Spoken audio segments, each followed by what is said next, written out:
Good evening, good afternoon, and good morning to you, wherever you are in the world, and welcome to The Show Must Go Online. I'm Robert Miles, actor, writer, director, and creator of the Shakespeare Deck. Every week, a global cast and crew of all levels of experience donate their time and talent freely as part of an ongoing mission to create Shakespeare for everyone, for free, forever. Please like this video, subscribe to the channel, remembering, of course, to hit the bell icon to receive all notifications, and follow us at TSMG Online Live on Twitter or at The Show Must Go Online on Insta and Facebook. Tonight's all-global majority production of Antony and Cleopatra will commence in approximately 10 minutes' time. But first, brought to us, as always, by the wonder-filled Ben Crystal, it's my pleasure to welcome to the show Dr. Varsha Panjwani. Dr. Varsha Panjwani is a lecturer in Shakespeare for NYU at their London campus. Her research on Shakespeare and diversity has been published in leading journals and in edited collections, such as Shakespeare, Race and Performance, and Shakespeare and Indian Cinema. She is the creator and host of the Women in Shakespeare podcast, there is a link in the description, and is writing a book on Shakespeare, feminism and podcasting for Cambridge University Press. Varsha, the show, as you know, is Antony and Cleopatra, and the floor is yours. Thank you ever so much for including me in this wondrous, wondrous production. But without further ado, let us get started straight away because #it's complicated. Antony and Cleopatra oscillates between Rome and Egypt.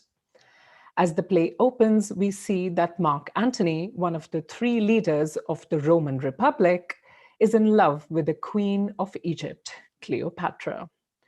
He has been spending all his time in her company in Egypt. This is a scandal that has rocked Rome, and a messenger has arrived to inform Antony that he needs to attend to matters back home in Rome because his wife Fulvia, after creating political turmoil, is dead, and because Sextus Pompeius, son of Pompey the Great, is threatening Rome. So despite Cleopatra's reluctance, he leaves Egypt.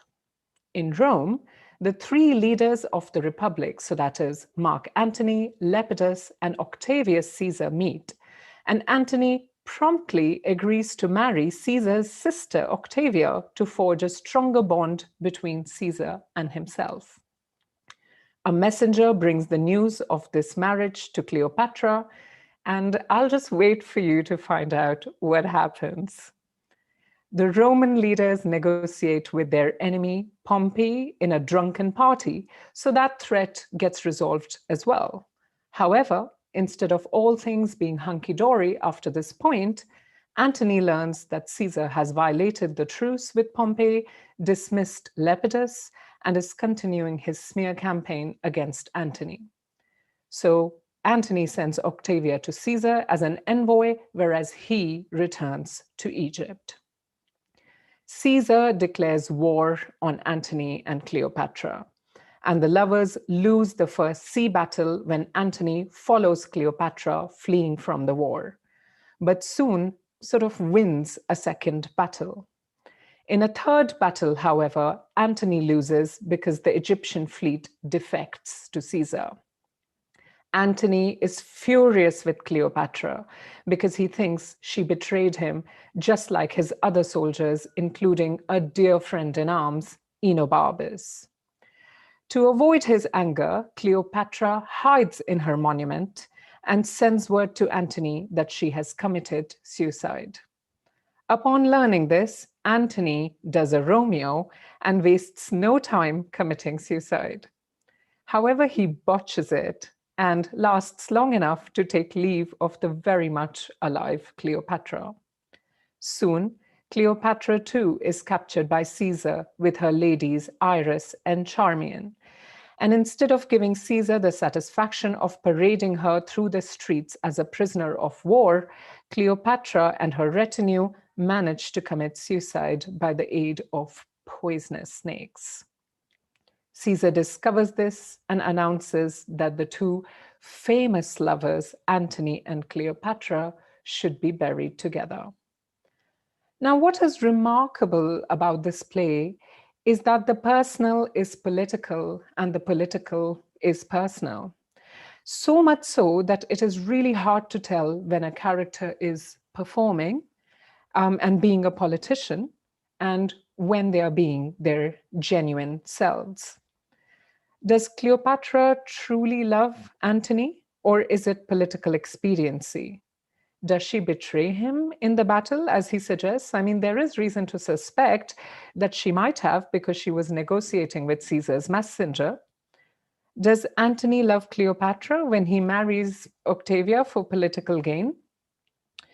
Why doesn't Shakespeare make the lovers die in each other's arms, like Romeo and Juliet? Why is Antony's last farewell with Cleopatra aloft in her monument so botched that it is almost a comic inversion of Romeo and Juliet's balcony scene? The play has few soliloquies. So unlike other tragedies, we don't know what's going on in the hearts and minds of these characters. What I'm suggesting is that this is precisely why the play is interesting. And I think we can enjoy it if we look at it as if it were a reality TV show. There is emotional hijinks, alliances, betrayal, farce, and love, but we can never quite separate the real from the performative. We can also look at it in terms of modern news stories about royals, where we simply don't know if we can trust any of the narratives that we get given. In fact, I would say it is pretty instructive to talk about Antony and Cleopatra by first talking about Prince Harry and Meghan Markle.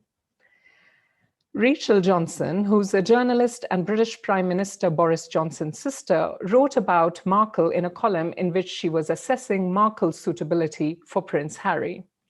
And according to Johnson, she writes, 1, Markle is a showgirl who has expertly played the Playboy prince and has reeled in the biggest fish in the dating universe. She then says she's a bolter who is divorced, and as soon as she met Prince Harry, she's said to have dropped her gorgeous chef boyfriend like a hot brick. This is fairly representative of the press that Markle has received in Britain. And now let us hear what the Romans have to say about Cleopatra. Enobarbus, newly returned from Egypt, definitely does paint her as a sort of showgirl who arrived in a beautiful barge where she did lie in her pavilion cloth of gold of tissue to sort of ensnare Antony. Agrippa reminds everyone of Cleopatra's previous lover in graphic terms. Royal wench, he says. She made great Caesar lay his sword to bed. He plowed her and she cropped. So why are we hearing such negative echoes across the descriptions of Cleopatra and Meghan Markle? We know that Markle wielded influence from when she was 11 years old and protested a sexist advert. She was a successful actor and worked with the UN's Women's Political Participation and Leadership Initiative. Aligned with Prince Harry, she's an even stronger public profile. We know from Shakespeare's play that Cleopatra is politically savvy. She's the Queen of Egypt and has a child by Julius Caesar. Allied with Antony, she's a force to be reckoned. When Antony returns to Egypt, we learn that Cleopatra and himself publicly sat in chairs of gold, and unto her he gave the establishment of Egypt, made her of Lower Syria, Cyprus, Lydia, absolute queen. So the fact that these women are powerful explains why they are being trolled.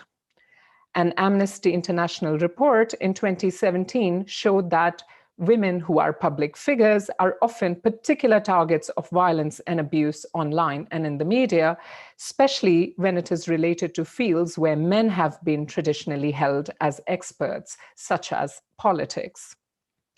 So the popular accounts of Markle and Cleopatra are sexist smear campaigns against dominant, persuasive women. However, there is more at stake here. In both these cases, you can hear that the remarks that people are making are also racist and xenophobic.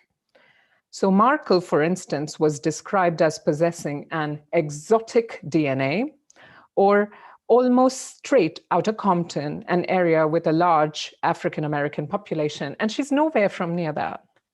Similarly, Cleopatra is called a gypsy with a tawny front, when they are maligning her.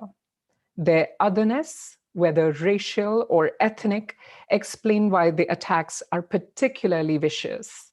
Because the Amnesty International report that I was quoting earlier found that Diane Abbott, the Shadow Home Secretary and the first Black female MP in the UK alone, received almost half of the abuse against women MPs on Twitter in the UK. Almost half of the abuse. Let that sink in. Therefore, I would argue that the way in which Cleopatra is being talked about by the Romans in this play is due to a potent mixture of sexism and xenophobia. Now, let me be clear. I'm not saying that Antony and Cleopatra is a sexist or a xenophobic play. After all, Shakespeare shows us a Cleopatra who's not only a sultry showgirl, as the Romans would have it. Rather, she's sexy, certainly, but also a majestic queen who first negotiates with and then outwits Caesar. Rather, what I'm arguing is that the play displays what a woman who is ethnically or racially different is subjected to in public opinion and popular press, especially when she is successful. So, when a Black or a brown actor plays Cleopatra, it is not about social justice. Although, why not?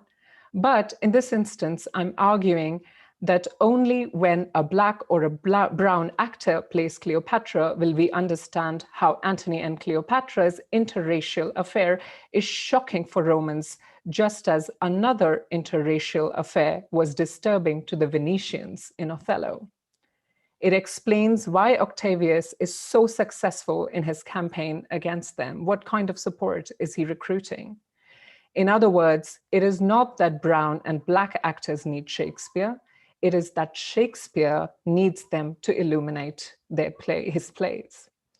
This is why I'm thrilled to see this brilliant, diverse company illuminate Shakespeare for us tonight. Enjoy yourselves. Thank you so very, very much, Varsha, for that sensational introduction. Our cast are already going wild for the points that you've made, and I'm sure our audience watching at home are as well. Thank you so much for that.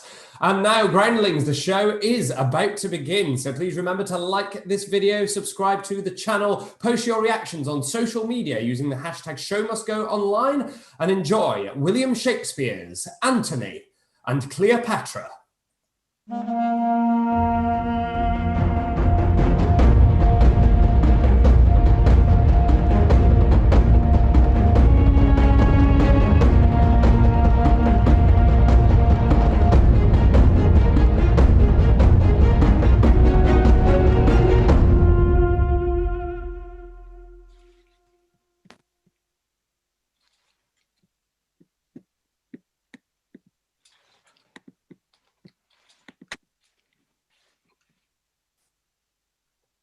There you are. Philo, have you not words to say? Nay, but this dotage of our generals overflows the measure. Those his goodly eyes that o'er the files and musters of the war have glowed like painted Mars, now bend, now turn the office and devotion of their view upon a tawny front. His captain's heart, which in the scuffles of great fight hath burst the buckles on his breast, reneges all temper, and is become the bellows and the fan to cool a gypsy's lust. Look you where they come. Take but good note, and you shall see in him the triple pillar of the world transformed into a strumpet's fool. Behold and see.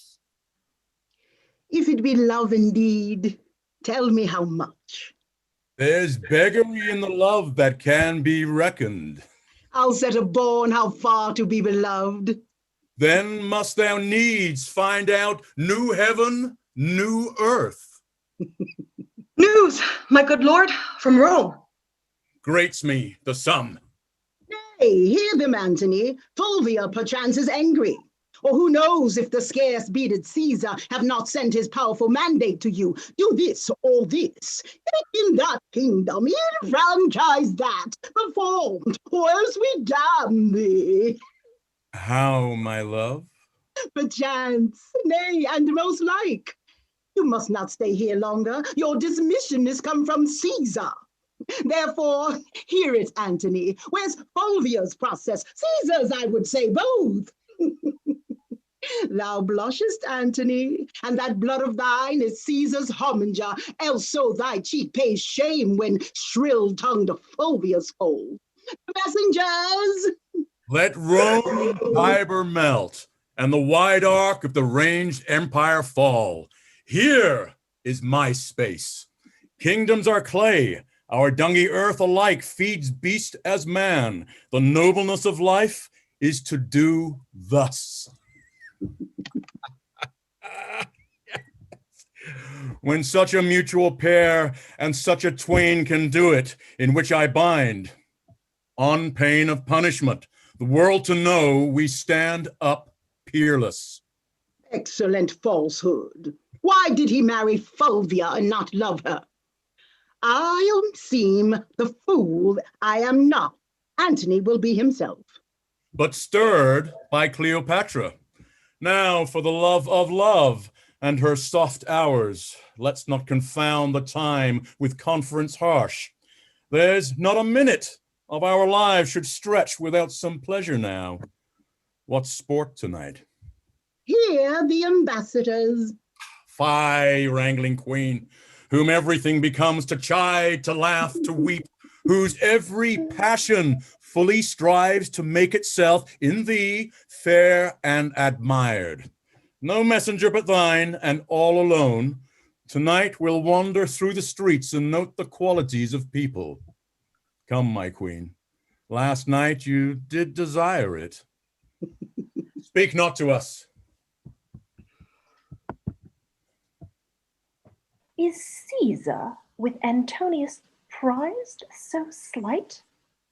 Sir, sometimes when he is not Antony, he comes too short of the great property which still should go with Antony. I am full sorry that he approves the common liar, who thus speaks of him at Rome. But I will hope of better deeds tomorrow. Rest you happy.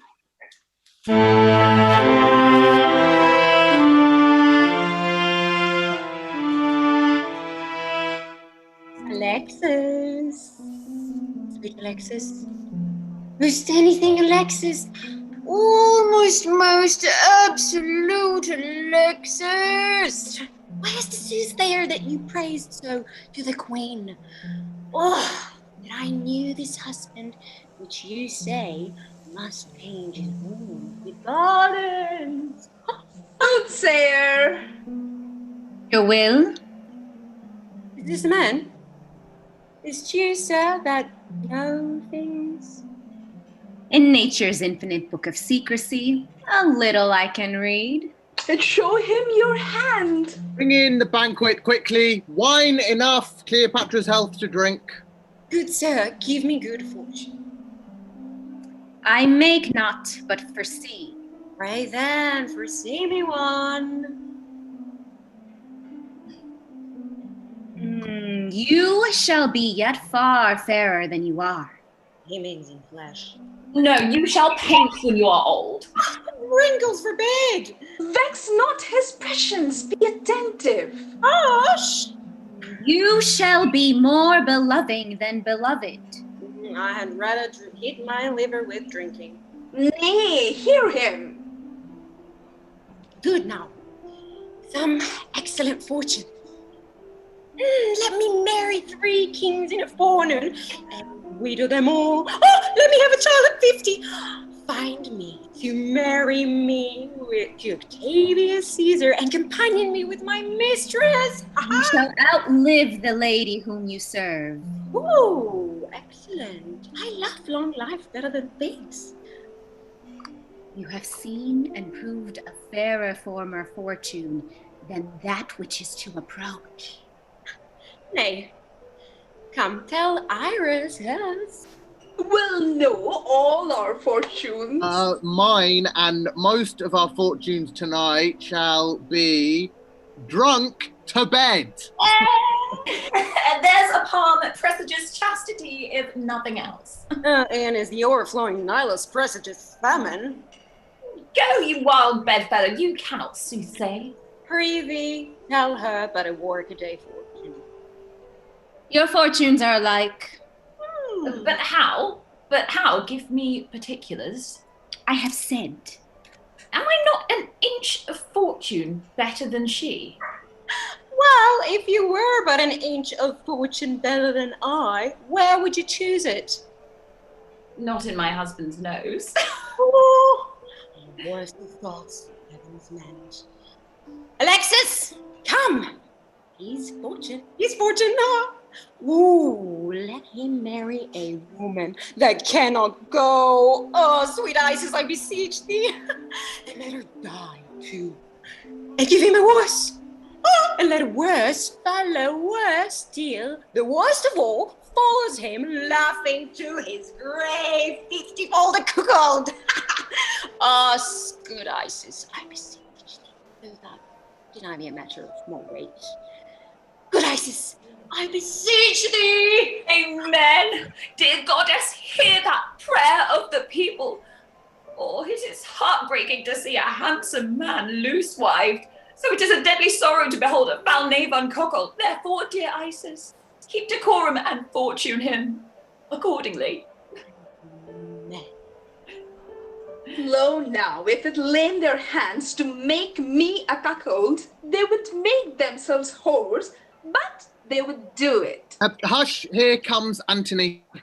Not he, the queen. Saw you, my lord? No, lady. Was he not here? No, madam. He was disposed to mirth, but on the sudden a Roman thought hath struck him. Enobarbus. Madam. Seek him and bring him hither. Where's Alexis? Here, at your presence, at your service, my lord approaches. We will not look upon him. Go with us. Fulvia, thy wife first came into the field. Against my brother, Lucius. Aye, but soon the war had ended, and the time state made friends of them, jointing their forces gainst Caesar. Well, what worst? The nature of bad news infects the teller. When it comes, the fool or coward, on. Things that are past are done with me. Labienus, this is stiff news, hath, with his Parthian force, extended Asia from Euphrates, his conquering banner shook from Syria to Lydia and to Ionia, whilst... Antony, wouldst thou stay? Oh, my lord! Speak to me home, mince not the general tongue. Name Cleopatra as she is called in Rome. Rail thou in Fulvia's phrase, and taunt my faults with such full license as both truth and malice have power to utter. Fare thee well a while. At your noble pleasure. From Sicyon, hail the news? Speak there, let him appear. These strong Egyptian fetters I must break, or lose myself in dotage. What are you? Fulvia, thy wife, is dead. Where died she? In Sicyon. Her length of sickness, with what else more serious importeth thee to know, this bears. Forbear me. There's a great sprite gone, thus did I desire it. What our contempts doth often hurl from us, we wish it ours again. The present pleasure, by revolution lowering, does become the opposite of itself. She's good being gone. The hand could pluck her back that shoved her on. I must from this enchanting queen break off. 10,000 harms, more than the ills I know, my idleness doth hatch. How now, Enobarbus? What's your pleasure, sir? I must with haste from hence. Why don't we kill all our women? We see how mortal and unkindness is to them. If they suffer our departure, death's the word. I must be gone. Under a compelling occasion, let women die. It would pity to cast them away for nothing, though between them and a great cause, they should be esteemed nothing. Cleopatra, catching but the least noise of this, dies instantly. I have seen her die 20 times upon far poorer moment. Do you think there's metal in death which commits some loving act upon her? She hath such a celerity in dying. She is cunning past man's thought. Like, sir, no. Her passions are made of nothing but the finest part of pure love. We cannot call her winds and waters, sighs and tears, but they are greater storms and tempests than almanacs can report. This cannot be cunning in her. If it be, she makes a shower of rain as well as Jove. Would I never had seen her. Oh, sir, you had then left unseen a wonderful piece of work, which, not to have been blessed withal, would have discredited your travel. Fulvia is dead. Sir? Fulvia is dead. Fulvia. Dead. Why, sir, give the gods a thankful sacrifice. If there were no women but Fulvia, then you had indeed a cut and the case to be lamented. This grief is crowned with consolation. Your old smock brings forth a new petticoat, and indeed the tears live in an onion that should water this sorrow. The business she hath broached in the state cannot endure my absence. And the business you have broached here cannot be without you, especially that of Cleopatra's, which wholly depends on your abode. No more light answers. Let our officers have notice what we propose.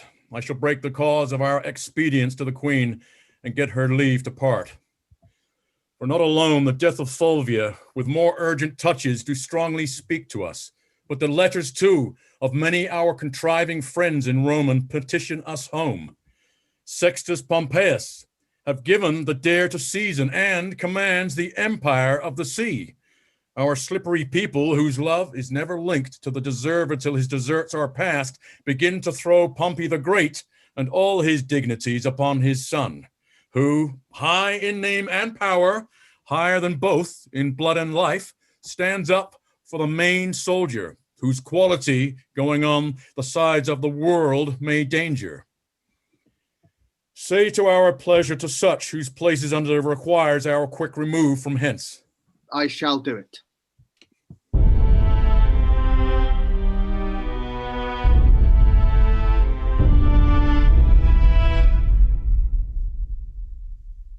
Where is he?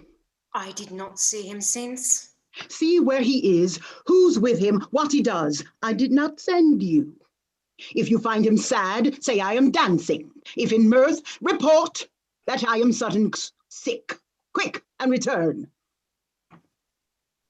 Madam, methinks if you did love him dearly, you do not hold the method to enforce the like from him. What should I do? I do not. In each thing, give him way, cross him in nothing. Thou teachest like a fool the way to lose him. Well, tempt him not so too far. I wish forbear. In time we hate, which we often fear. Ah, I am sick and sullen. I am sorry to give breathing to my purpose. Help me away, dear Charmian. I shall fall. It cannot be. Thus long the sides of nature will not sustain it. Now, my dearest queen, I prithee... Pray you stand farther from me. What's the matter? I know by that same eye there's some good news. What says the married woman? You may go? Would she had never given you leave to come. Let her not say 'tis I that keep you here. I have no power upon you, as you are. The gods best know. Oh, never was there queen so mightily betrayed, yet at the first I saw the treasons planted. Cleopatra. Why should I think you can be mine and true, who have been false to Fulvia? Riotous madness to be entangled with those mouth-made vows which break themselves in swearing. Most sweet queen. Nay, pray you, seek no color for your going, but bid farewell and go. When you sued staying, then was the time for words. No going then. Eternity was in our lips and eyes, bliss in our brows bent, none our part so poor. But it was a race of heaven. They are so still. O thou, the greatest soldier of the world, art turned the greatest liar. How now, lady? I would I had thy inches, thou should know that we are hot in Egypt. Hear me, Queen. The strong necessity of time commands our services a while, but my full heart remains in use with you. Our Italy shines o'er the civil swords. Sextus Pompeius makes his approaches to the port of Rome, rich in his father's honor, creeps apace into the hearts of such as to not have thrived upon the present state, whose numbers threaten. And quietness, grown sick of rest, would purge by any desperate change. My more particular, and that which most with you should safe my going, is Fulvia's death. Though age from folly could not give me freedom, it does from childishness. Can Fulvia die? She's dead, my queen. Look here, and at thy sovereign leisure read the garb all she awakened. At the last best, see when and where she died.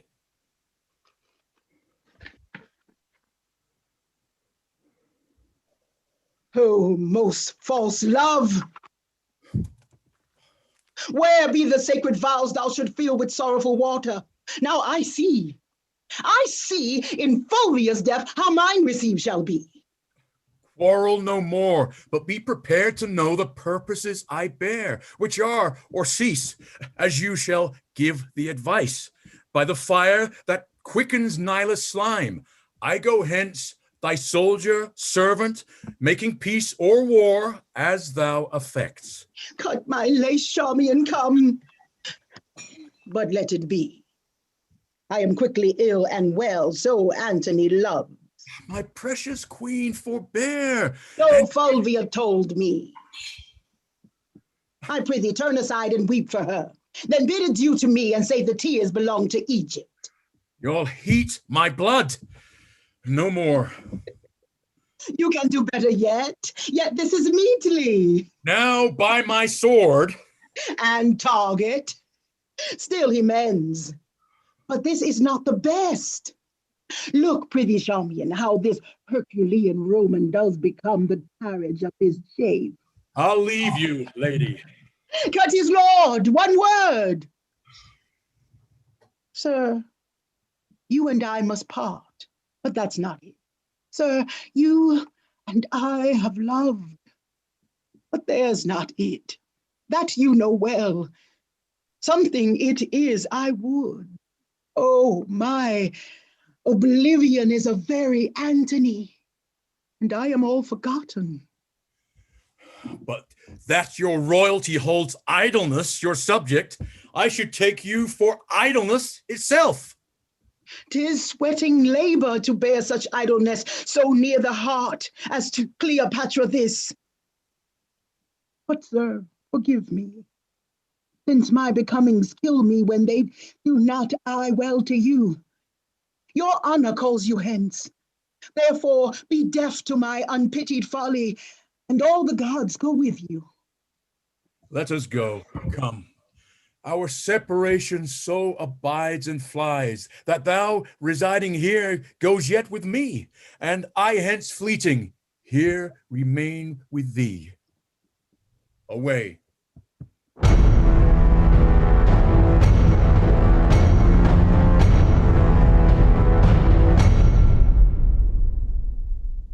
You may see, Lepidus, and henceforth know it is not Caesar's natural vice to hate our great competitor. You shall find there a man who is the abstract of all thoughts that all men follow. I must not think there are evils enough to darken all his goodness. His faults in him seem as the spots of heaven, more fiery by night's blackness, hereditary rather than purchased. What he cannot change, then what he chooses.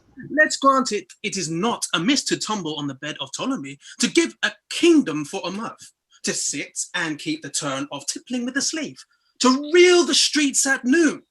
Say this becomes him, as his composure must be rare indeed, whom these things cannot blemish, and yet must Antony no way excuse his foils. When we do bear so great weight in his likeness, 'tis to be chid. Here's more news. Pompey is strong at sea, and it appears he is beloved of those that only have feared Caesar. To the ports the discontents repair, and men's reports give him much wronged. I should have known no less. It hath been taught us from the primal state that which was wished until we were. Caesar, I bring thee word. Menecrates and Minos, famous pirates, make the sea serve them. The borders maritime lack blood to think on't, and flush youth revolts. No vessel can peep forth, but 'tis as soon taken as seen. For Pompey's name strikes more than could his war. Resist it. Antony, leave thy lascivious wassails. When thou once was beaten from Medina, at thy hill did famine follow, whom thou fought against, though daintily brought up, with patience more than savages could suffer. Thou didst drink the stale of horses and the gilded puddle which beasts would cough at. On the Alps, it is reported thou didst eat strange flesh, which some did die to look on. And all this, it wounds thy honour that I speak it now, was born so like a soldier that thy cheek so much lanked not. 'Tis pity of him. Let his shames quickly drive him to Rome. 'Tis time we twain did show ourselves in the field, and to that end assemble we immediate council. Pompey assembles in our idleness. Tomorrow, Caesar, I shall be furnished to inform you rightly, both by what sea and land I can be able to front in this present time. To which encounter it is my business too. Farewell.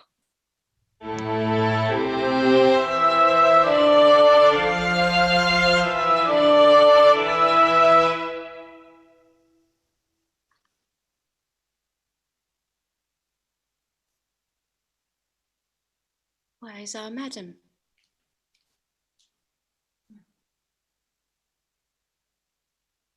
Thy lips do move, but I can hear thee not. Charmian. Madam.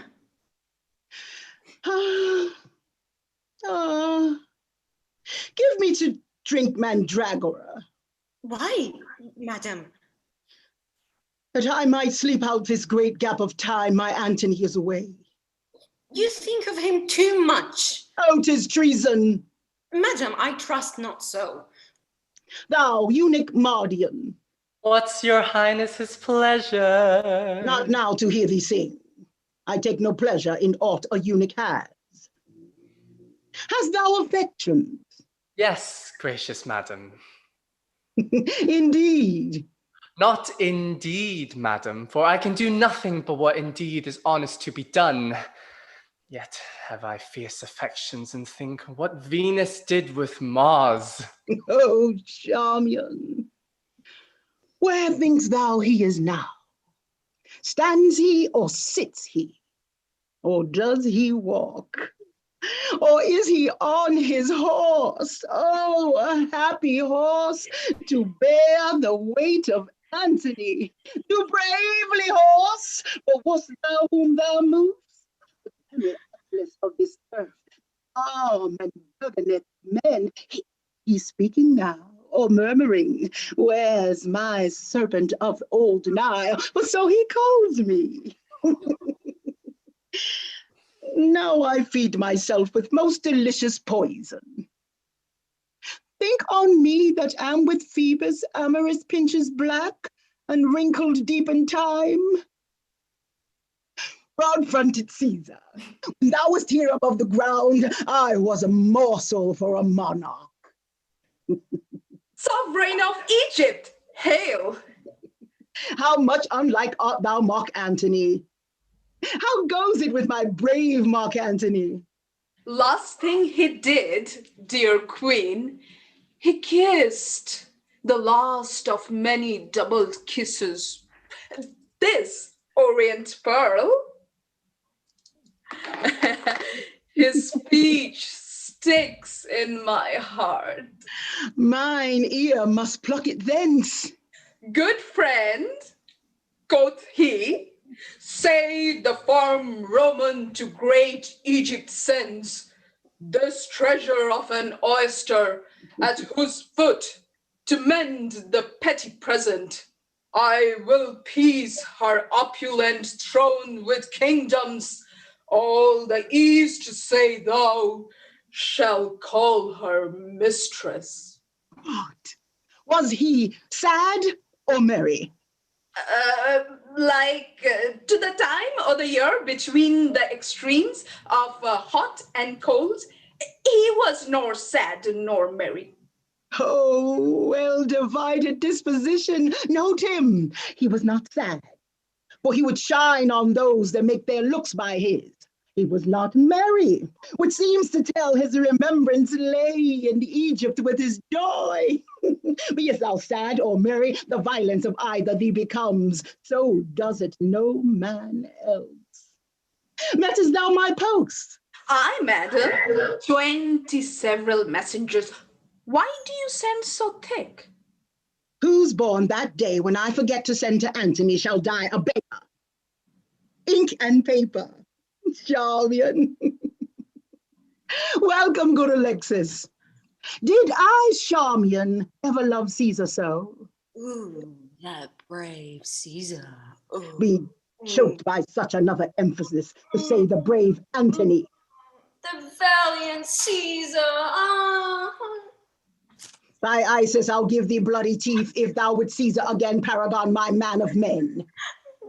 By your most gracious pardon, I sing but after you. My salad days, when I was green in judgment, cold in blood, to say as I said then. But come away, get me ink and paper.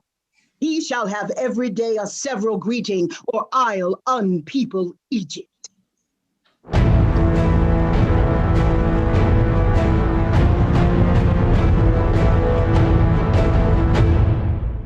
If the great gods be just, they shall assist the deeds of justice men. Know, worthy Pompey, that what they do delay, they not deny. Whilst we are suitors to their throne decays, the thing we sue for. We, ignorant of ourselves, beg often our own harms, which the wise powers deny us for our good, so we profit by losing our prayers. I shall do well. The people love me, and the sea is mine. Mark Antony in Egypt sits at dinner and will make no wars without doors. Caesar gets money where he loses hearts. Lepidus flatters both, of both is flattered, but he neither loves, nor either cares for him. Caesar and Lepidus are in the field. A mighty strength they carry. Where have you this? 'Tis false. Sylvia, sir. He dreams. I know they are in Rome together looking for Antony, but all the charms of love salt Cleopatra soften thy wand lip. Let witchcraft join with beauty, lust with both tie up the libertine in a field of feast, keep his brain fuming. Oh, how now, Varius? This is most certain I shall deliver. Mark Antony is every hour in Rome expected. I could have given less matter a better ear. Maecenas, I did not think this amorous servitor would have donned his helm for such a petty war. His soldiership is twice the other twain. I cannot hope Caesar and Antony shall well greet together. His wife that's dead did trespasses to Caesar. His brother warred upon him, although I think not moved by Antony. I know not, Maecenas, how lesser enmities may give way to greater. Were it not that we stand up against them all, 'twere pregnant they should square between themselves. For they were entertained cause enough to draw their swords. Ah, but how the fear of us may cement their divisions and bind up the petty difference we yet not know. Ah, be it as our gods we have. It only stands our lives upon to use our strongest hands. Come, Maecenas.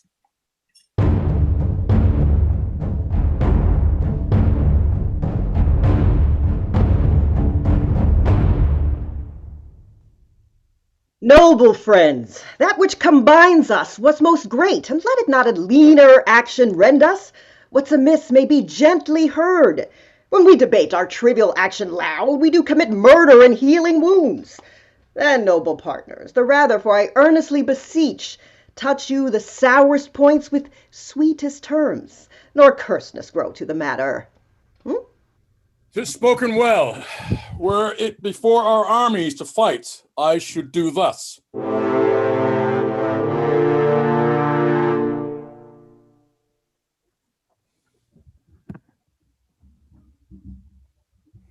Welcome to Rome. Thank you. Sit. Sit, sir. Nay then. I learn you take things ill, which are not so, or being concern you not. I must be laughed at if, or for nothing, or a little, I should say myself offended, and with you chiefly in the world. My being in Egypt, Caesar, what was it to you? No more than my residing here at Rome. Might be you in Egypt. Yet if you there did practice on my state, you being in Egypt might be the question. How you intend practiced? You may please to catch at mine intent by what did here before me. Your wife and brother made wars upon me, and their contestation was theme for you. You were the word of war. You do mistake your business. My brother never did urge me in his act. Did he not rather discredit my authority with yours, having alike your cause? Of this, my letters before did satisfy you. If you'll patch a quarrel, as matter whole you have to make it with, it must not be with this. You praise yourself by laying defects of judgment to me, but you patched up your excuses. Not so. I, your partner in the cause against which he fought, could not with graceful eyes attend those wars which fronted mine own peace. As for my wife, I would, had her spirit in such another, the third of the world is yours, which with a snaffle you may pace easy, but not such a wife. Would we all had such wives that men might go to wars with the women? So much uncurbable. Her gorboils, Caesar, made out of her impatience, I grieve and grant, did you too much disquiet. For that you must but say, I could not help it. I wrote to you. When writing in Alexandria, you did pocket up my letters, and with taunt did jibe my missive out of audience. Sir, he fell upon me ere admitted then. 3 kings I had newly feasted, and did want of what I was in the morning, but next day I told him of myself, which was as much as to have asked him pardon. Let us, fellow, be nothing of our strife, if we contend. Out of our question, wipe him.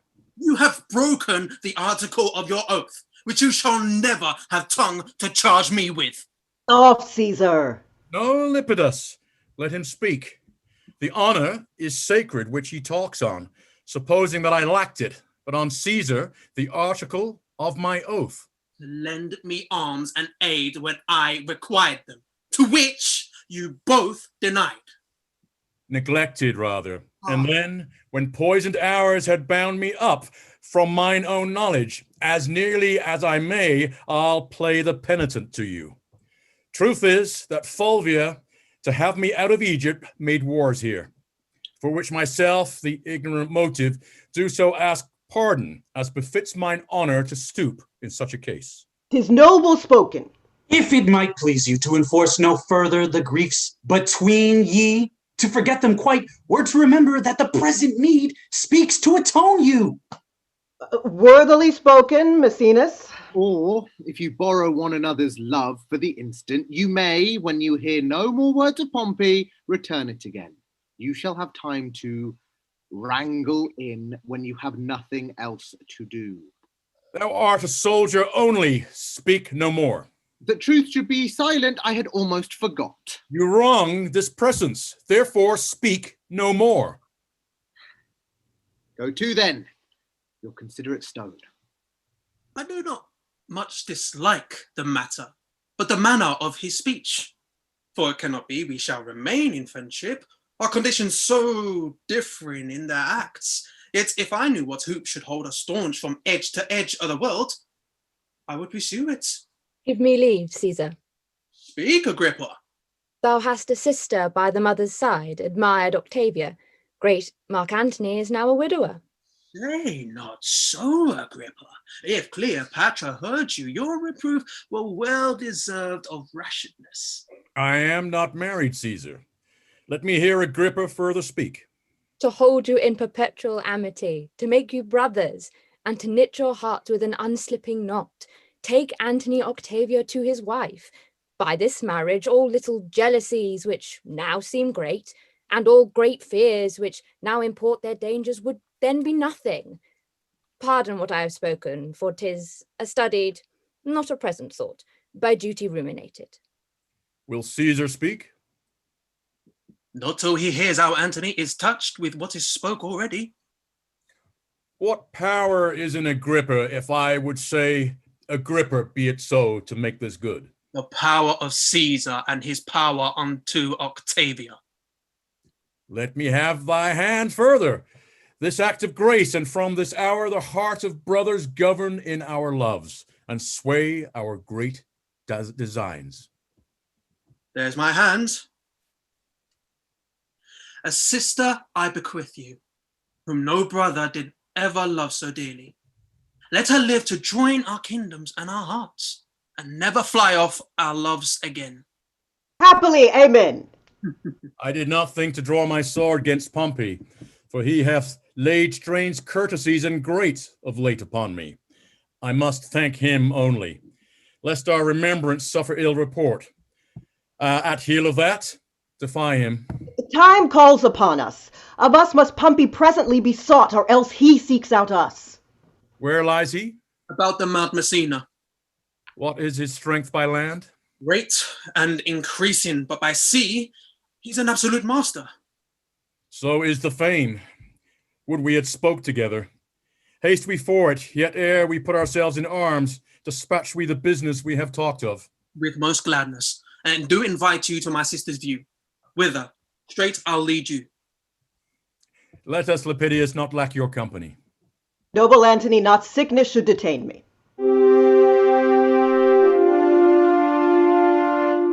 Welcome from Egypt, sir. Of the heart of Caesar, worthy Maecenas, my honourable friend Agrippa. Good, Enobarbus. We have cause to be glad that matters are so well digested. You stayed well by in Egypt? Aye, sir. We did sleep day out of countenance and made the night light with drinking. 8 wild boars roasted whole at a breakfast, but 12 persons there? Is this true? This was but as flying eagle. We had much more monstrous matter of feast, which worthily deserved noting. She's a most triumphant lady, if report be square to her. When she first met Mark Antony, she pursed up his heart upon the river of Cyprus. There she appeared indeed, or my reporter devised well for her. I will tell you. The barge she sat in, like a burnished throne, burned on the water. The poop was beaten gold, purple the sails, and so perfumed that the winds were lovesick with them. The oars were silver, which to the tune of flutes kept stroke, and made the water which they beat to follow faster, as amorous of their strokes. For her own person, it beggared all description. She did lie in her pavilion, a cloth of gold, of tissue, picturing that Venus where we see the fancy outwork nature. On each side her stood pretty dimpled boys like smiling cupids, with diverse coloured fans whose wind did seem to glow the delicate cheeks which they did cool, and what they undid, did. Oh, rare for Antony. Her gentlewomen tended her in the eyes and made their bends adornings. From the barge, a strange, invisible perfume hits the scent of the adjacent wharfs. The city cast her people out upon her, and Antony, enthroned in the marketplace, did sit alone, whistling to the air, but for vacancy, had gone to gaze on Cleopatra too, and made a gap in nature. Rare Egyptian. Upon her landing, Antony sent to her, invited her to supper. She replied it should be better he become her guest, which she entreated. Our courteous Antony, whom ne'er the word of no women heard speak, being barbered 10 times goes to the feast, and for his ordinary pays his heart for what his eyes eat only. Royal wench. She made Caesar lay his sword to bed. He ploughed her, and she cropped. Now Antony must leave her utterly. Ugh. Never. He will not. Age cannot wither her, nor custom stale her infinite variety. Other women cloy the appetites they feed, but she makes hungry where most she satisfies. If beauty, wisdom, modesty can settle the heart of Antony, Octavia is blessed lottery to him. Let us go. Good Enobarbus, make yourself my guest whilst you abide here. Humbly, sir, I thank you.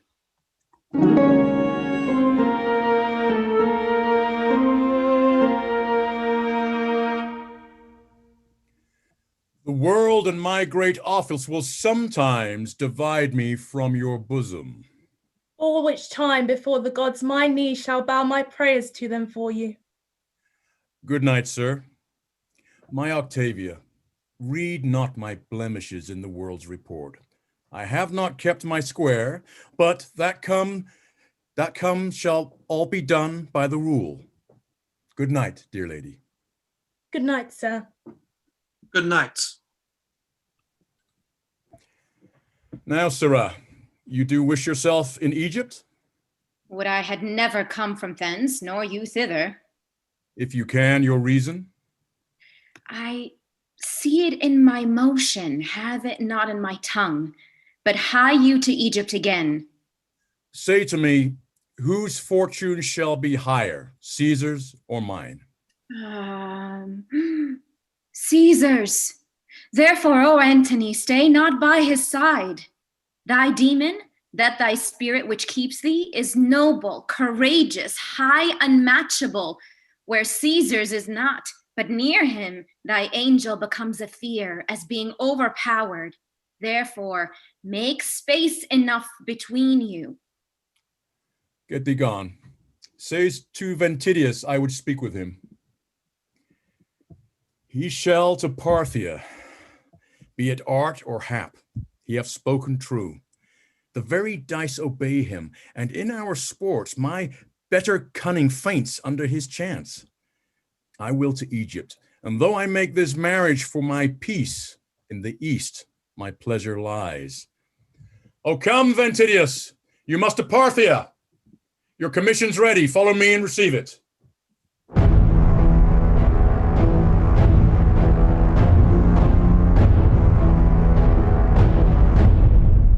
Trouble yourselves no further. Pray you hasten your generals after.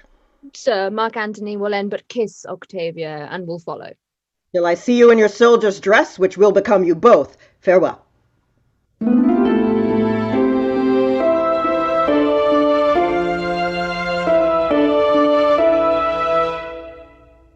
Give me some music.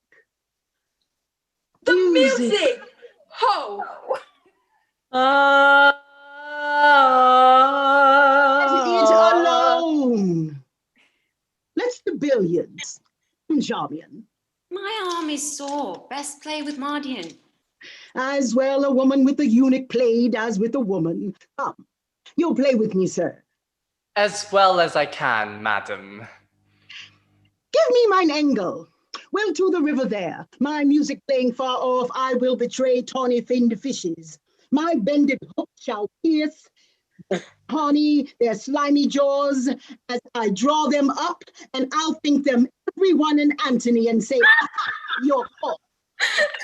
Mary, when you wagered on your angling, when your diver did hang a saltfish on his hook, which he with fervency drew up.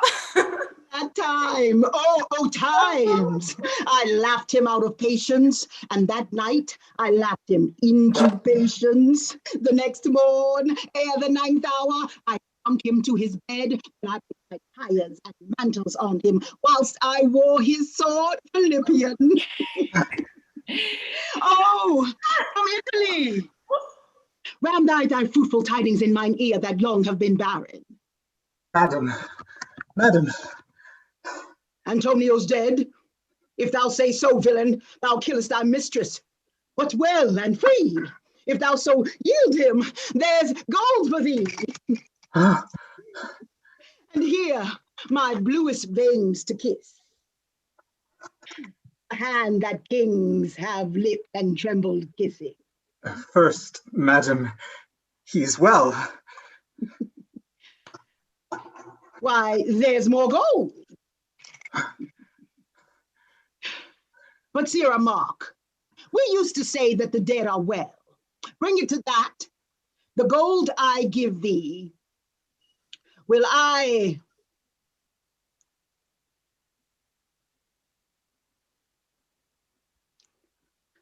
am having some trouble here.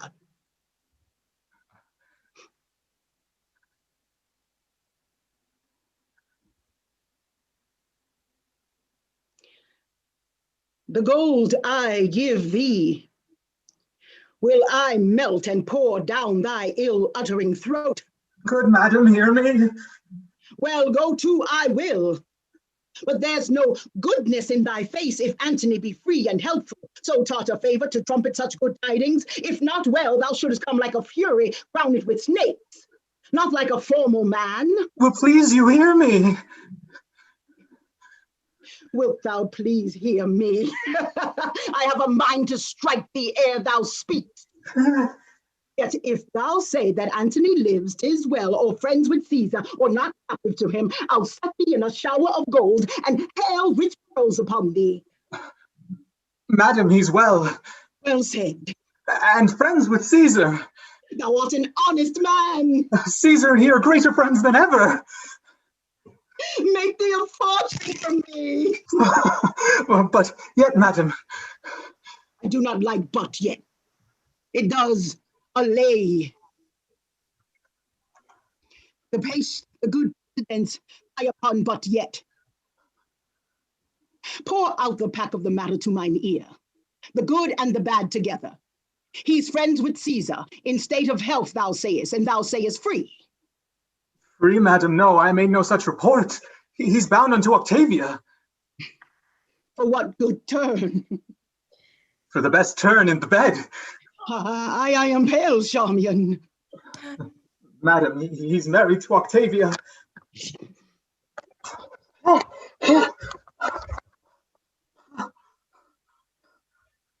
Madam, patience. What say you? Hence, horrible villain.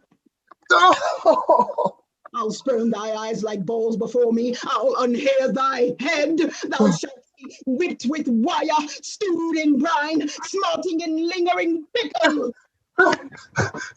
Gracious madam, I that do bring the news, make not the match. Say it is not so. He's married, madam. Rogue, thou hast lived too long. Nay, then I'll run. What mean you, madam? I have made no fault. Then the innocent escape not the thunderbolt. Melts Egypt into Nile. The kindly creatures all turn to serpents. Call the slave again. Though I am mad, I will not bite him. Call. He's afraid to come.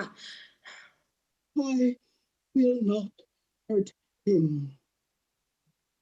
These hands do lack nobility, that they do strike a meaner than myself, since I myself have given myself the cause. Come hither, sir. Though it be honest, it is never good to bring bad news. I have done my duty. Is he married? I cannot hate thee worse than I already do, if thou again say yes. He's married, madam. The gods confound thee! Dost thou hold there still? Should I lie, madam? Oh, I would thou didst. So half my Egypt was submerged and made a cistern for scared snakes. Go, get thee hence! I crave your highness's pardon. Is he married? To punish me for what you make me do seems much unequal. The merchandise which thou hast brought from Rome are all too dear for me. Go, get thee hence.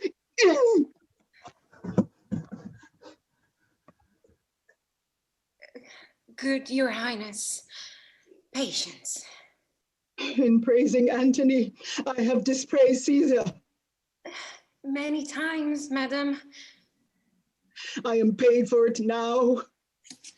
Lead me from hence. I faint, O Iras. Charmian.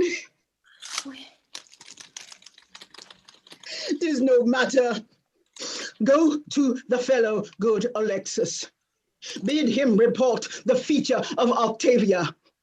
Her years, her inclination, let him not leave out the color of her hair, and bring me word quickly. Let him forever go! Let him not. Charmian, though he be painted one way like a Gorgon, the other way's a Mars. Bid you, Alexis, bring me word how tall she is. Pity me, Charmian, but do not speak to me. Lead me to my chamber.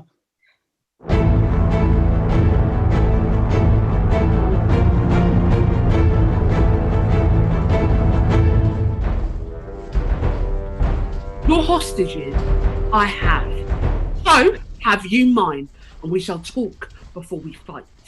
Most meet that first we come to words. To you, all three, the senators alone of this great world, chief factors for the gods. I do not know wherefore my father should revenge us one, having a son and friends since Julius Caesar there saw you labouring for him. What was't that moved pale Cassius to conspire, and what made all honoured, honest Roman Brutus to drench the Capitol, but that they would have one man, but a man, and that is it, hath made me rig my navy, at whose burden the angered ocean foams, with which I meant to scourge the ingratitude that despiteful Rome cast on my noble father. Take your time. Thou canst not fear us, Pompey, with thy sails. We'll speak with thee at sea. At land thou knowest how much we do o'ercount thee. At land, indeed, thou dost account me of my father's house. But since the cuckoo builds not for himself, remain in't as thou mayst. Be pleased to tell us, for this is from the present, how you take at the offers we sent you. You have made me offer of Sicily and Sardinia, and I must rid all the sea of pirates, then to send measures of wheat to Rome. That's our offer. No, then, I came before you here a man prepared to take this offer. Let me have your hand. I did not think, sir, to have met you here. The beds in the east are soft, and thanks to you, that called me timelier than my purpose hither, for I have gained by it. Since I saw you last, there's a change upon you. Well, I know not what Count's harsh fortune casts upon my face, but in my bosom shall she never come to make my heart her vassal. Well met here. I hope so, Lepidus. Thus we are agreed. I crave our composition may be written and sealed between us. That's the next to do. We'll feast each other ere we part, and let's draw lots who shall begin. That will I, Pompey. No, Antony, take the lot but first or last. Your fine Egyptian cookery shall have the fame. I have heard that Julius Caesar grew fat with feasting there. I have heard much. I have fair meanings, sir. And fair words to them. Then so much have I heard. Ooh, and I have heard Apollodorus carried. No more of that. He did so. What, I pray you? Certain queen to Caesar in a mattress. Oh, I know thee now. How farest thou, soldier? Well, and well am like to do, for I perceive 4 feasts athwart. Let me shake thy hand. I never hated thee. I have seen thee fight when I have envied thy behaviour. Sir, I never loved you much, but I have praised ye when you have well deserved 10 times as much as I've said you did. Enjoy thy plainness. And nothing ill becomes thee. Aboard my galley, I invite you all. Will you lead, lords? Shows the way, sir. Hey, sir. Come. Thy father Pompey would ne'er made this treaty. You and I have known, sir. Let's see, I think. We have, sir. You've done well by water. And you by land? We came hither to fight with you. Yeah, for my part, I'm sorry it's turned to a drinking. Pompey doth this day laugh away his fortune. If he do, sure he cannot weep back again. You've said, sir. We look not for Mark Antony here. Pray you, is he married to Cleopatra? Caesar's sister is called Octavia. I think the policy of that purpose made more in the marriage than the love of the parties. I think so too. But you shall find the band that seems to tie their friendship together will be the very strangler of their amity. Octavia is of a wholly cold and still conversation. I would not have his wife so. Not he that himself is not so, which is Mark Antony.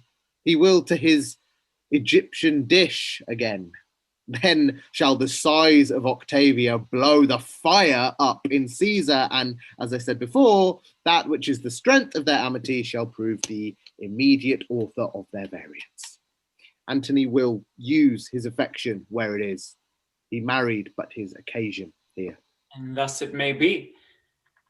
Come, sir, will you aboard? I have a health for you. I shall take it, sir. We have used our throats in Egypt. Come, what's the way?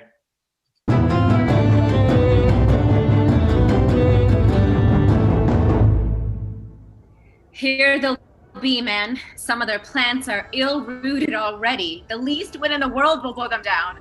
Oh, Lepidus is high-colored. They have made him drink alms drink. As they pinch one another by the disposition, he cries out, "No more!" reconciled them to his entreaty, and himself to the drink. But it raises the greater war between him and his discretion.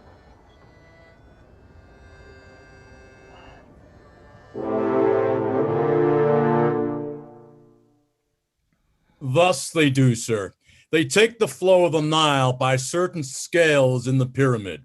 They know by the height, the lowness, or the mean, if dearth or foison follow. The higher the Nilus swells, the more it promises. As it ebbs, the seedsman upon the slime and ooze scatters his grain, and shortly comes to harvest. You have strange serpents there. Aye, Lepidus. Your serpent of Egypt is bred now of your mud, and by the operation of your son, so is your crocodile. They are so. Sit and some wine! A health to Lepidus! I'm not so well as I should be, but I'll not. Not till you have slept. I fear me you'll be in till then. Nay, certainly. I have heard that the Ptolemy's pyramids are very goodly things, without contradiction. I have heard that. A word. Oh, say in mine ear, what is? Forsake thy seat, I do beseech thee, captain, and hear me speak a word. Forbear me till anon. This wine for Lepidus! Oh, go hang, sir, hang. Tell me of that away. Do as I bid you. Where's this cup I call for? If for the sake of merit thou wilt hear me, rise from thy stool. Oh, I think thou'rt mad. Oh, the matter. Ever held my cap off to thy fortunes? Thou hast served me with much faith. What else to say? Oh, be jolly, lords! These quicksands, Lepidus, keep off them, for you sink. Wilt thou be lord of all the world? Oh, what sayest thou? Wilt thou be lord of all the world? That's twice. How should that be? But entertain it. And though thou think me poor, I and the man will give thee all the world. Hast thou drunk well? No, Pompey, I've kept me from the cup. Thou art, if thou darest be, the earthly Jove. Whate'er the ocean pales or sky eclipse is thine, if thou wilt have it. Show me which way. These 3 world sharers, these competitors, are in thy vessel. Let me cut the cable, and when we are put off, fall to their throats. All there is thine. And this thou shouldst have done, and not have spoken on't. In me 'tis villainy, in thee 't'have been good service. Thou must know 'tis not my profit that does lead mine honour it. Being done unknown, I should have found it afterwards. Well done, but must condemn it now. Desist and drink. For this, I'll never follow thy palled fortunes more. Who seeks and will not take when once 'tis offered shall never find it more. This elf! Oh, yes, this elf too. Lepidus! Bear him ashore. I'll pledge it for him, Pompey. Here's to thee, Maenas. Enobarbus, welcome. Phil, till the cup be hid. There's a strong fellow, Maenas. Why? A bear's the third part of the world, man. Sees it not? The third part then is drunk. Would it all were all that I might go on wheels. Drink thou, increase the reels. It ripens towards it. Strike the vessels ho. Here's to Caesar. I could well forbear monstrous labour. When I wash my brain, it grow faster. Ah, my brave emperor, shall we dance now the Egyptian bacchanals and celebrate our drink? Less hands, good soldier. Come, let's all take hands, till that conquering wine hath steeped our sense in soft and delicate lethe. All take hands, make battery to our ears with the loud music. While I'll place you, then this man shall sing. The holding every man shall bear as loud as his strong sides can volley. Come through, monarch of the vine, Pompey Bacchus with pink eye. In thy fats our cares be drowned, with thy grapes our heads be crowned. Cup up till the world go round. Up till the world go round. Cup up till the world go round, with our grapes our heads be crowned. What would you more? Gentle lords, let's part. You seem we've burnt our cheeks, and mine own tongue spleak. What is good, Antony? A word. Your hand. I'll try you on the shore. And shall, sir, gives your hand. Oh, Antony. You have my father's house. But what? We are friends.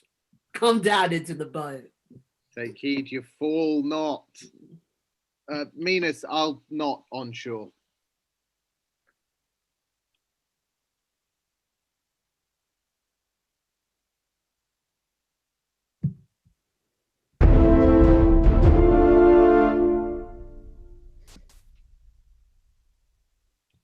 Now, darting Parthia, art thou struck. And now, pleased fortune does of Marcus Crassus' death make me revenger. Bear the king's son's body before our army.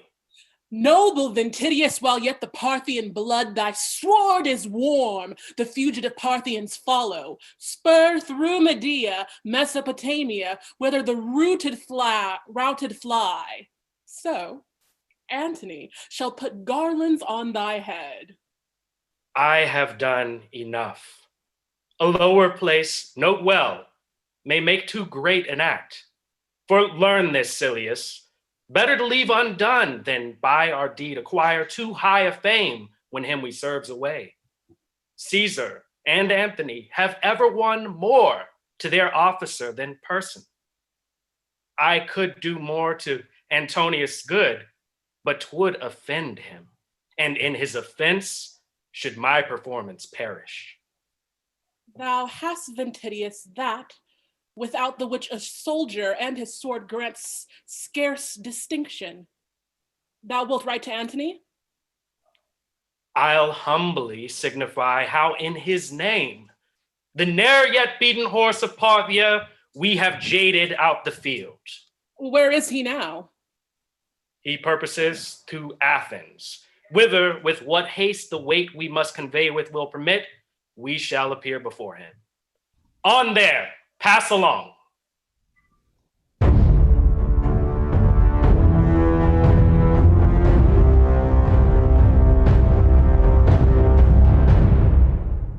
What, are the brothers parted? They have dispatched with Pompey. He is gone. The other three are sealing. Octavia weeps to part from Rome. Caesar is sad, and Lepidus, since Pompey's feast, as Maanuv says, is troubled with the green sickness. 'Tis a noble Lepidus. A very fine one. Oh, how he loves Caesar. Nay, but how dearly he adores Mark Antony. Caesar? Why, he's the Jupiter of men. What, Antony? The god of Jupiter. Spake you of Caesar? How the nonpareil. Oh, Antony! Oh, thou Arabian Byrd! Would you praise Caesar? Say Caesar. Go no further. Indeed, he plied them both with excellent praises. They are his shards and he their beetle. So, to horse. Adieu, noble Agrippa. Good fortune, worthy soldier, and farewell. No further, sir. You take from me a great part of myself. Use me well in it. Sister, prove such a wife as my thoughts make thee, and my farthest bond shall pass on thy approve. Most noble Antony, let not the peace of virtue which is set betwixt us, as the cement of our love to keep it builded, be the ram to batter the fortress of it. Make me not offended in your distrust. I have said. You shall not find, though you be therein curious, the least cause for what you seem to fear. We will part. Farewell, my dearest sister. Fare thee well. My noble brother. The April's in her eyes. It is love's spring, and these the showers to bring it on. Be cheerful. Sir, look well to my husband's house, and... What, Octavia? I'll tell you in your ear. Her tongue will not obey her heart, nor can her heart inform her tongue. Will Caesar weep? He has cloud in face. You were the worst, for that were he a horse. So he is being a man. Why, Enobarbus, when Antony found Julius Caesar dead, he cried almost to roaring, and he wept when at Philippi he found Brutus slain. That year, indeed, he was troubled with a rheum. What willingly he did confound, he wailed, believe it, till I wept too. No, sweet Octavia, you shall hear from me still. The time shall not outgo my thinking of you. Come, sir, come. I'll wrestle you in strength of love. Look, here I have you. Thus I let you go and give you to the gods. Adieu. Be happy. Let all the number of the stars give light to thy fair way. Farewell. Farewell. Farewell.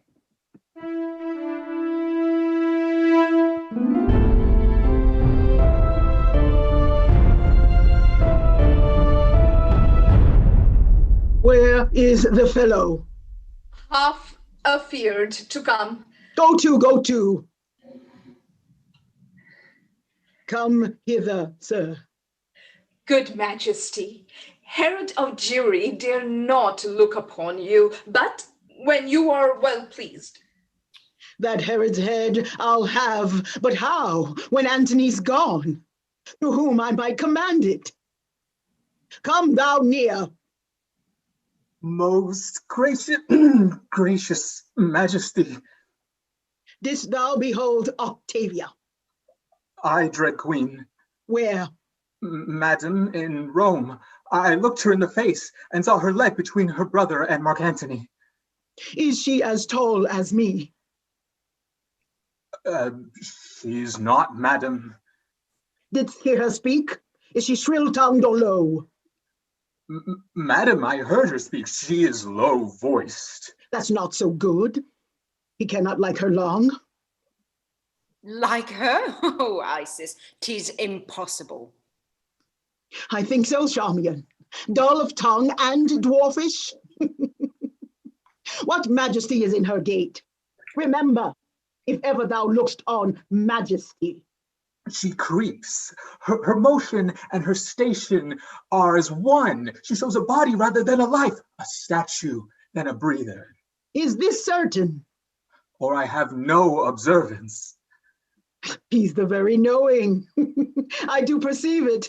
There's nothing in her yet. The fellow has good judgment. Excellent. Guess at her years, I prithee. Madam, she was a widow. Widow? Charmian, hark!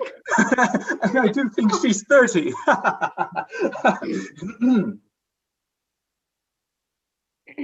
Bear'st thou her face in mind? Is it long or round? Round, even to faultiness. For the most part, too, they are foolish that look so. Her hair, what color? Brown, madam, and her forehead as low as she would wish it. Ah, there's gold for thee. Thou must not take my former sharpness ill. I'll employ thee back again. I find thee most fit for business. Go, make thee ready. Our letters are prepared. Oh, a proper man. Indeed he is so. I repent me much that I so harried him. Why, methinks by him this creature's no such thing. Nothing, madam. The man hath seen some majesty and should know. Oh, have he seen majesty? Isis does defend, and serving you for so long.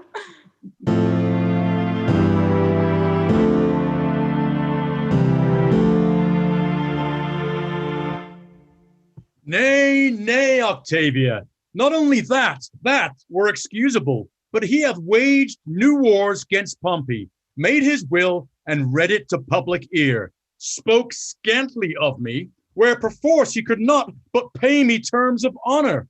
Cold and sickly he vented them, most narrow measured lent me. When the best hint was given him, he not took it, or did it from his teeth.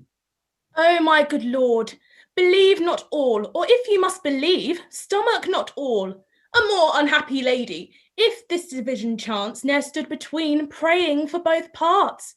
The good gods will mock me presently, when I shall pray, oh, bless my lord and husband.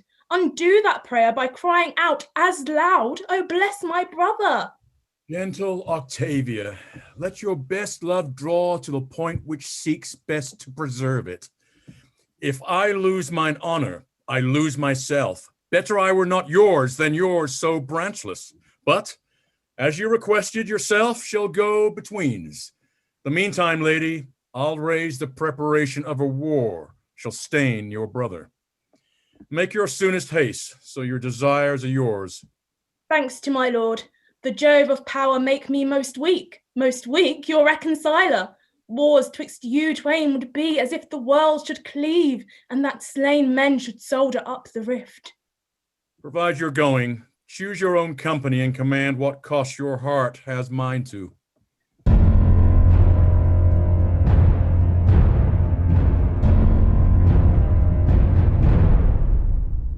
How now, friend Eros?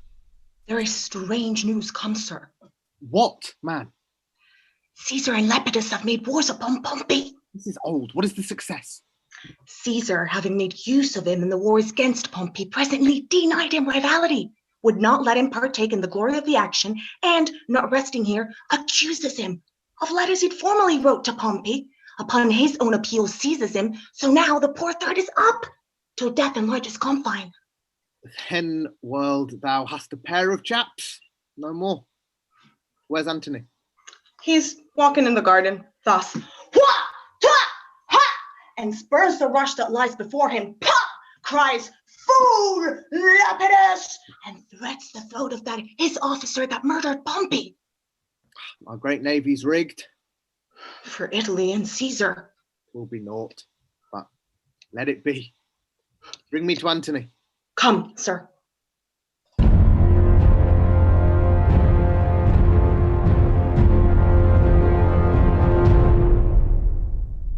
Contem in Rome. He has done all this and more in Alexandria. Here's the manner of it. Here is the manner of it. In the marketplace, on a tribunal silvered, Cleopatra and himself in chairs of gold were publicly enthroned.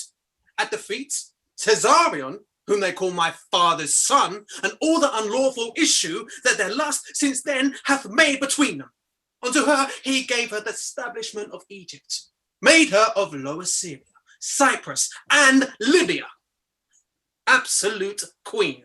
This in the public eye? In the commonplace, where they was. His sons he there proclaimed the king of kings. Great Medea, Perithius, and Armenia he gave to Alexandria. To Ptolemy he assigned Syria, Cilicia, and Phoenicia. She, in the habiliments of the goddess Isis that day appeared, and oft before gave an audience as 'tis reported. Let Rome be thus informed. Who, queasy with his insolence already, with their good thoughts call from him. The people knows it, and have now received his accusations. Who does he accuse? Caesar. And having that Caesar in Sicily, Sextus Pompeius, spoiled, we have not rated him his part of the isle. Then he does say he lent me some shipping unrested. Lastly, he threats that Lepidus of the triumvirate should be disposed, and being that we detain all his revenue. So this should be answered. It is done already, and the messenger gone. I have told him Lepidus was grown too cruel and did deserve his change. For what I have conquered, I grant him part. But then, in his Armenia and other of his conquered kingdoms, I demand the like. He'll never yield to that. Nor must not then be yielded to in this. Hail, Caesar, and my lord, hail, most dear Caesar. That ever I should cast thee call away. You have not called me so, nor have you cause. Why have you stolen upon us thus? You come not like Caesar's sister. The wife of Antony should have an army for an usher, and that neigh of horse to tell of her approach, long ere she did appear.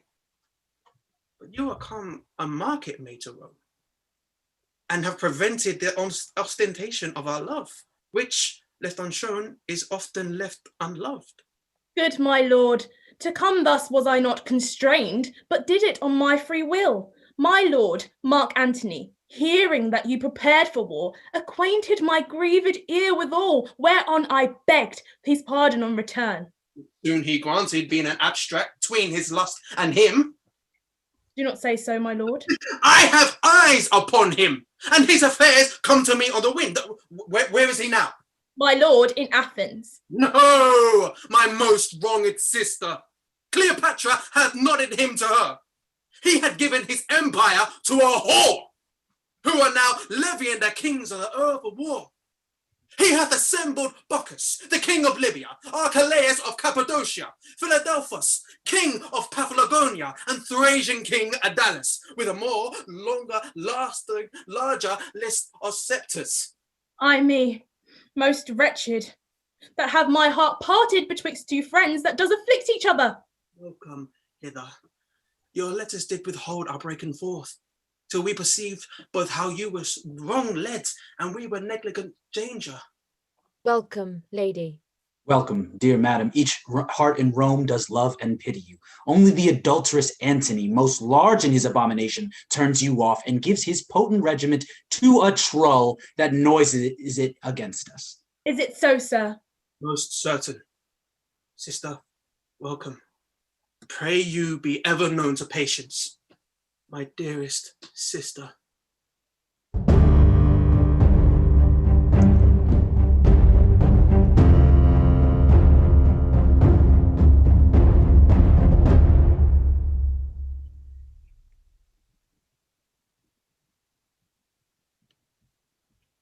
I will be even with you, doubt it not. But why? Why? Why? Thou hast forspoke my being in these wars, and say it is not fit. Well, is it? Is it? If not denounced against us, why should not we be there in person?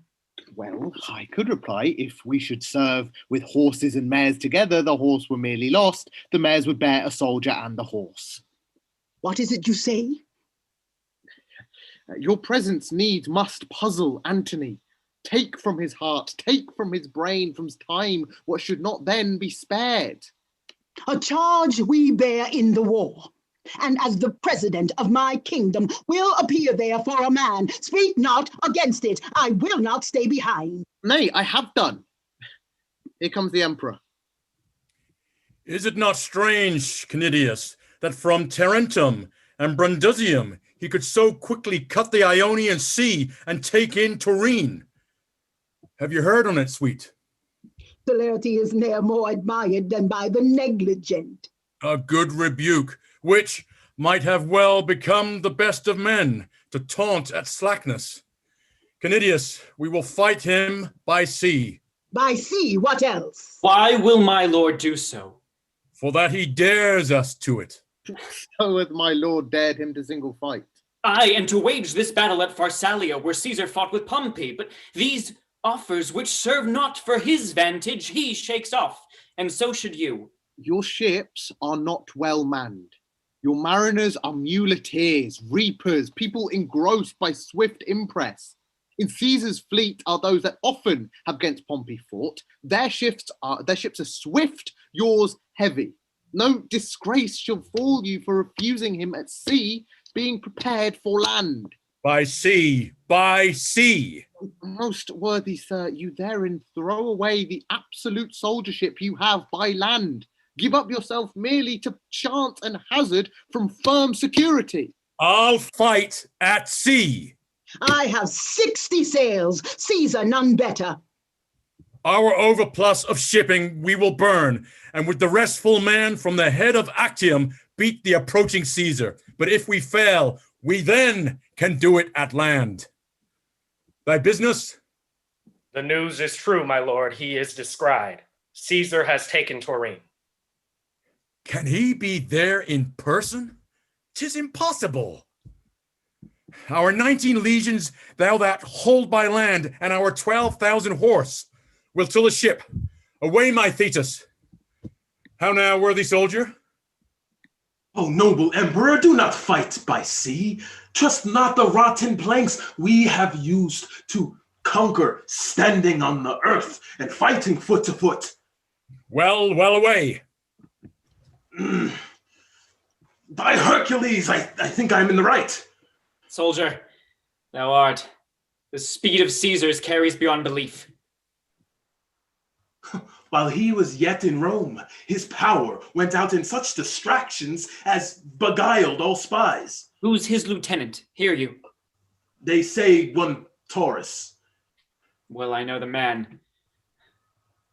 The emperor calls, Canidius. With news that times with labor, and throws forth each minute some.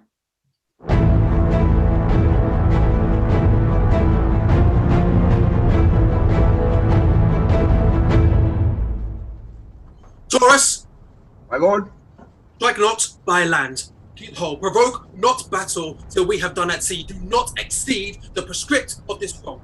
Our fortune lies upon this jump.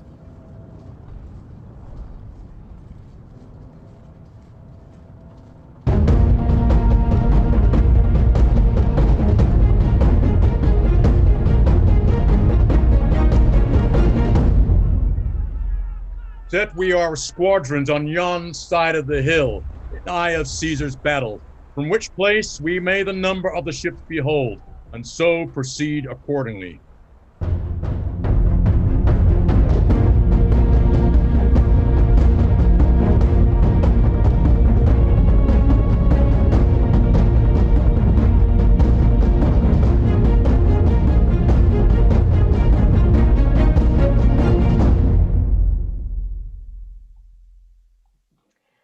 Groundlings, this is your 5-minute interval. You now have 5 minutes to refresh your drinks, refresh yourselves, and prepare for the second half.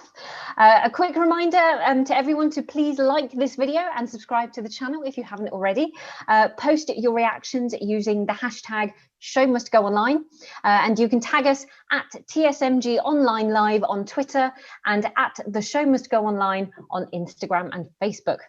I've got a couple of quick announcements and shout outs to do tonight. So first of all, if you are new to watching us tonight, welcome. It's wonderful to have you here. For those of you who don't already know, this project is done entirely voluntarily. Everyone involved, the actors and the creative team, do so completely for free. So if you would like to tip your actors and creatives, if you're enjoying the show tonight, please head over to our Patreon page. The link is in the video description, and you can donate as little as you like to support everyone involved.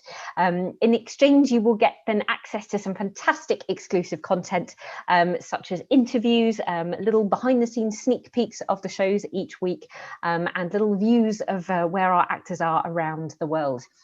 If you are also interested, you can head over to our Redbubble shop. Again, link is in the video description, where you can buy some fantastic TSMGO merchandise, including some beautiful artwork by Carly Sponzo of the shows across the series. So I've got a quick thank you to shout out to this week for some wonderful new patrons that have signed up to our Patreon fund.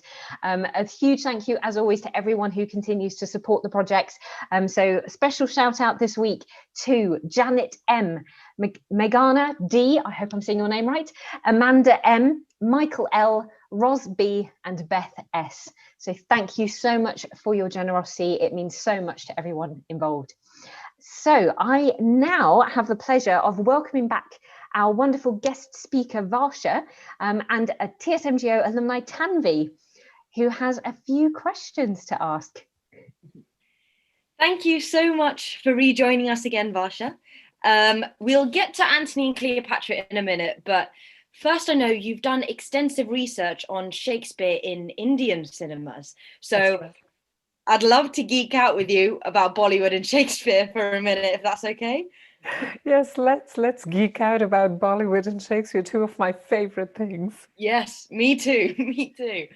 So I know the Show Must Go Online did Hamlet a couple of weeks ago, but I'm wondering, what did you think of Haider, Vishal Bhardwaj's Bollywood take of Hamlet? It's fantastic. So for anyone watching who hasn't already seen it, Vishal Bhardwaj sets Hamlet, and it's actually an adaptation of Hamlet, and also, I'm sure you'd agree, Tanvi, an adaptation of Curfewed Night, Bashrat Pir's memoir, as well. And he sets it in Kashmir, which has seen an abuse of human rights. So that becomes the rotten state here. What I love about that movie is Gertrude, played by Tabu, because Gertrude is so undervalued in Hamlet. You know, she has so many shades to her. I'm fascinated by Gertrude. And I thought that Tabu and Vishal Bhardwaj did a great job in making sure that we felt the tension between Gertrude and Hamlet. So the play belonged to both of them.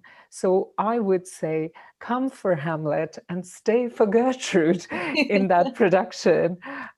What did you find fascinating about it, since you were talking about it? Well, yeah, because Gertrude in Taboo, who plays the equivalent of Gertrude, she's only 10 years older than Shahid Kapoor, who plays Haider. So I think the sexual tension between the two of them is just heightened even more in it as well. I think that's such a big thing as well. With that, yeah. Yeah, I thought that was brave. I didn't think Indian cinema would go there, but they did. No, it really did. It was very, like, that Oedipus complex was very apparent, more so than in you know, Western adaptations of Hamlet, where, you know, Gertrude can easily pass off as Hamlet's mum. I think also just the women in it, Shraddha Kapoor, who played the equivalent of Ophelia, they merged her and Horatio together. Ophelia and Horatio together. What did you think of that? I have always thought that actually we can do much more with the bond between Ophelia and Gertrude. Because we never sort of get to see why Gertrude is telling us about Ophelia's drowning. Why is she the one who reports it? What are they talking about when Hamlet's gone? So I would love to see more because, you know, we had two amazing actors, Shraddha Kapoor on the one hand and Tabu. So I would have loved to see a little bit more of the bonding between the two or the tension between the two and what's going on. Yes, I completely agree. That would have been like the step further, because I feel like what Vishal did was he made Shraddha's character a lot more independent. You know, she was a journalist, wasn't she? Oh yeah, I thought that was brilliant. Yeah. She had her own mind, and it was such a freeing take on Hamlet. Yeah, so everyone see it, right? So we can geek out about it with more people. yeah, definitely. Everyone should see it. It's really class. And if only there was an Antony and Cleopatra Bollywood adaptation. Am I right? You know, I'm rooting for it. I would love to see Tabu, who played Gertrude, be Cleopatra. Although our Cleopatra of tonight is pretty amazing, I have to say. I'm fangirling over her already. Yeah, that would make a sick Cleopatra, definitely. And on that note, I must ask you about Antony and Cleopatra. What moment should the audience look out for in the second half, without any spoilers? I'm actually going to pick out a very obscure scene. Yeah. So this is a moment when Caesar sends a message or a messenger, Tydeus, to Cleopatra. And he wants to kind of negotiate with Cleopatra. And Cleopatra has just one syllable of a response. And she just says, "Oh." And you don't know what's going on in her mind. Is she going to entertain Caesar's offer? Is she going to stick with Antony? Even after she gives her response, we don't quite know. And that scene fascinates me. It's it's sort of a very small scene, but the shades of a kind of, rapid changes in Cleopatra in that scene, I think I'm definitely waiting for how it's going to be played out in this production. What are you looking forward to? You know what? I think that moment as well I think that would be the same for me as well, because in that there's so much conflict in her. So it will be so fun to see the depth of her thought process in just that one syllable. I think actually Zoom allows that, right? Like, we can see people thinking, something that maybe wasn't possible on stage. So you're right about that. We can see them thinking. Yes, very exciting. Thank you so much, both. That was wonderful. I really appreciate it. Well, if you, on that note, if you would like to retire backstage, and we will be moving on now with the second half of Antony and Cleopatra.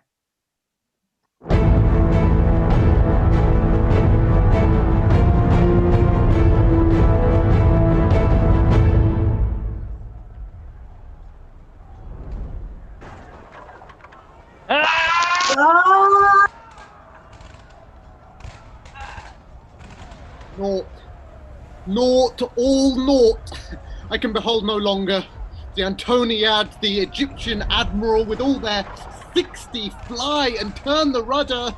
To see it, mine eye are blasted.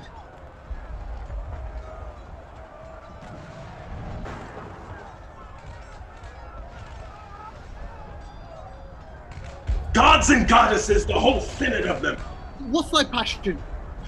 The greater canto of The world is lost. With very ignorance, we have pissed away kingdoms and provinces. How appears the fight? On our side, like the token pestilence, where death is sure. Yon rebaldred nag of Egypt, whom leprosy o'ertake, in the midst of the fight, hoists sails and flies. That I behold. Mine eyes did sicken at the sight and could not endure a further view.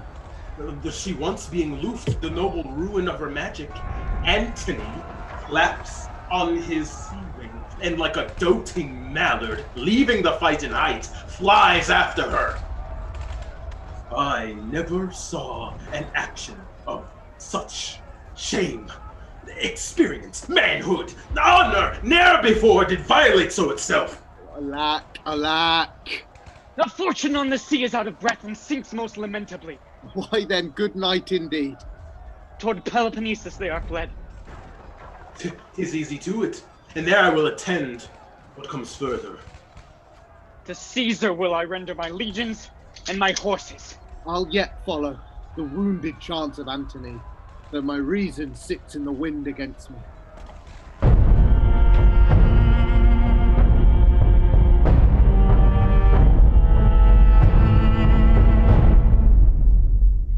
Hark, the land bids me tread no more upon it.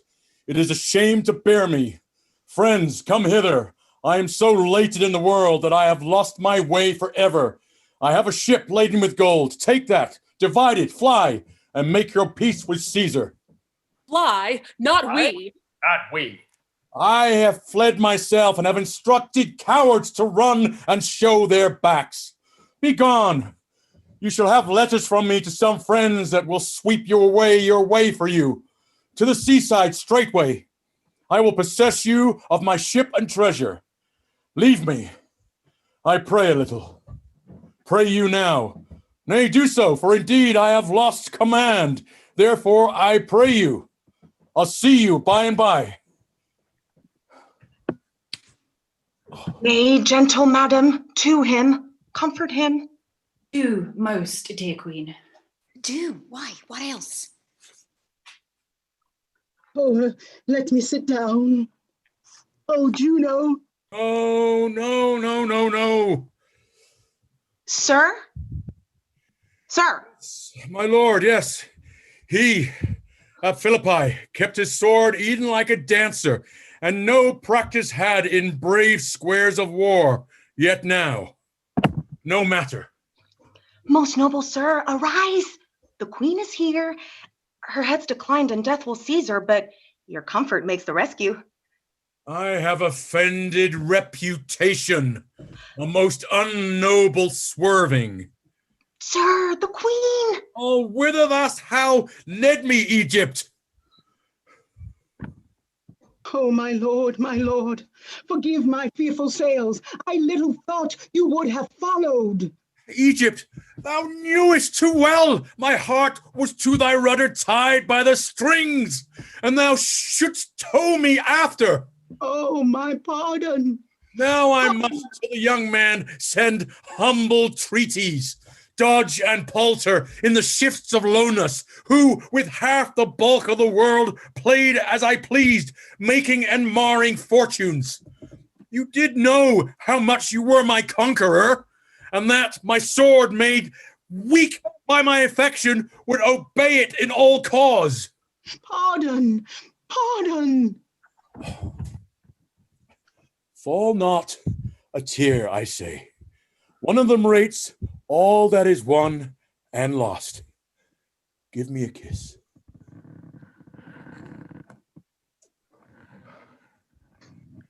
Even this repays me. We sent our schoolmaster. Is he come back?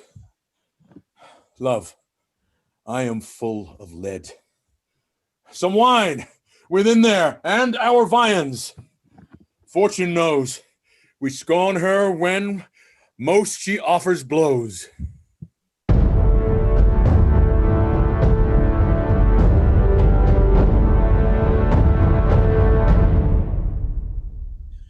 Let him appear that comes from Antony. Know you him? Caesar, 'tis his schoolmaster. Approach and speak. Such as I am, I come from Antony. Be it so. Declare thine office. Lord, he salutes thee and requires to live in Egypt, which not granted, he lessens his request, and to thee sues, let him breathe between heavens and earth. A private man in Athens, this for him. Next, Cleopatra does confess thy greatness, submits her to thy might, and of thee craves the circle of Ptolemies for her heirs, now hazarded to thy grace. For Antony, I have no ears to this request. The queen of audience nor desire shall fail. So she from Egypt drive all her disgraced friends, or take his life there. This, if she perform, she shall not sue unhurt. So to them both. Fortune pursue thee. Bring him through the bands. To try thy eloquence now, 'tis time, dispatch. From Antony win Cleopatra. Promise, and in our name, what she requires, add more from thine invention offers. Women are not in their best fortune strong, but once will perjure the near-touched vessel. Caesar, I go. Observe how Antony becomes his flaw, and what thou thinkst, his very action speaks in every power that moves. Caesar, I shall.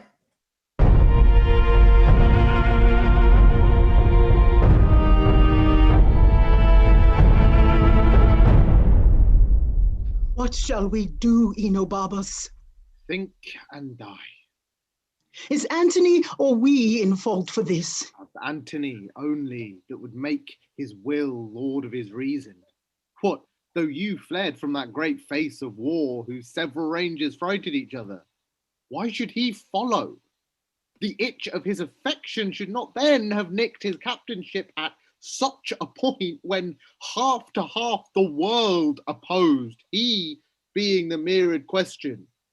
'Twas a shame, no less than was his loss, to course your flying flags and leave his navy gazing. Prithee, peace. Is that his answer? Aye, my lord. The queen shall then have courtesy, so she will yield us up. He says so. Let her know it. To the boy Caesar send this grizzled head, and he will fly thy wishes to brim with principalities. That head, my lord? To him again, tell him he wears the rose of youth upon him. I dare him, therefore, to lay his gay caparisons apart, and answer me declined, sword against sword, ourselves alone. I'll write it. Follow me. Yeah, like enough. High-battled Caesar will unstate his happiness in being staged the show against a sworder. Caesar, thou subdued his judgment too. A messenger from Caesar. What, no more ceremony? See my women, against the blown rose may they stop their nose that kneeled unto the buds. Admit him, sir. Mine honesty and I begin to square. The loyalty well held to fools does make our faith mere folly. Yet he that can endure to follow with allegiance a fallen lord does conquer him that did his master conquer, and earns a place in the story.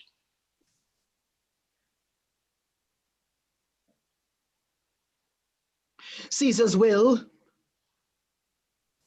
Hear it apart. None but friends, say boldly. So happily are they friends to Antony. He needs as many, sir, as Caesar has, or needs not us. If Caesar please, our master will leap to be his friend. For us, you know whose he is we are, and that is Caesar's. So, thus then, thou most renowned, Caesar entreats not to consider in what case thou standst, further than he is Caesar. Go on, right royal. He knows that you embrace not Antony as you did love, but as you feared him. Oh? The scars upon your honor, therefore, he does pity, as constrained blemishes, not as deserved. He is a god, and knows what is most right. Mine honor was not yielded, but conquered merely. To be sure of that, I will ask Antony. Sir, thou art so leaky that we must leave thee to thy sinking, for thy dearest quit thee. Shall I say to Caesar what you require of him? 'Twould warm his spirits to hear from me you had left Antony, and put yourself under his shroud, the universal landlord. What is your name? My name is Thidius. Most kind messenger, say to great Caesar this in deputation. I kiss his conquering hand. Tell him I am prompt to lay my crown at his feet, and there to kneel. Tell him from his all-obeying breath I hear the doom of Egypt. 'Tis your noblest course.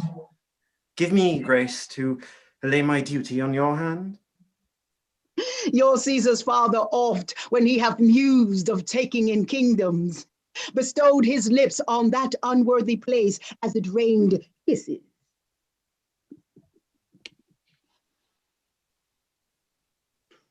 Favors?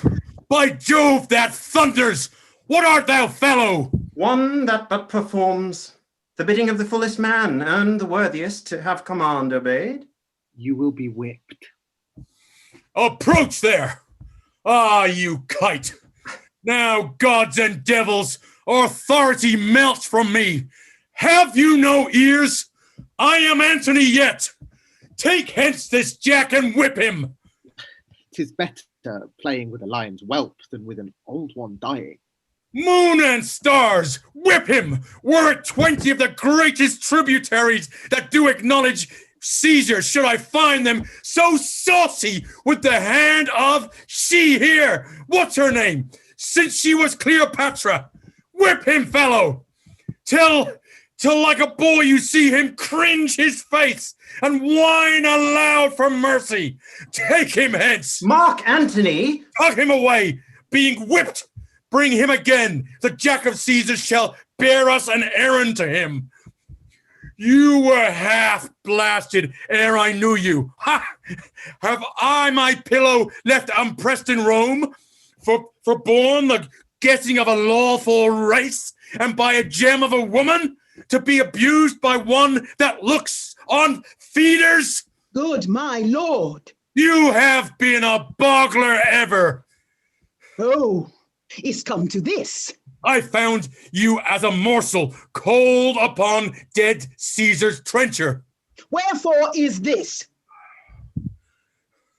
To let a fellow that will take rewards and say, God quit you. Be familiar with my playfellow, your hand, this kingly seal and plighter of high hearts.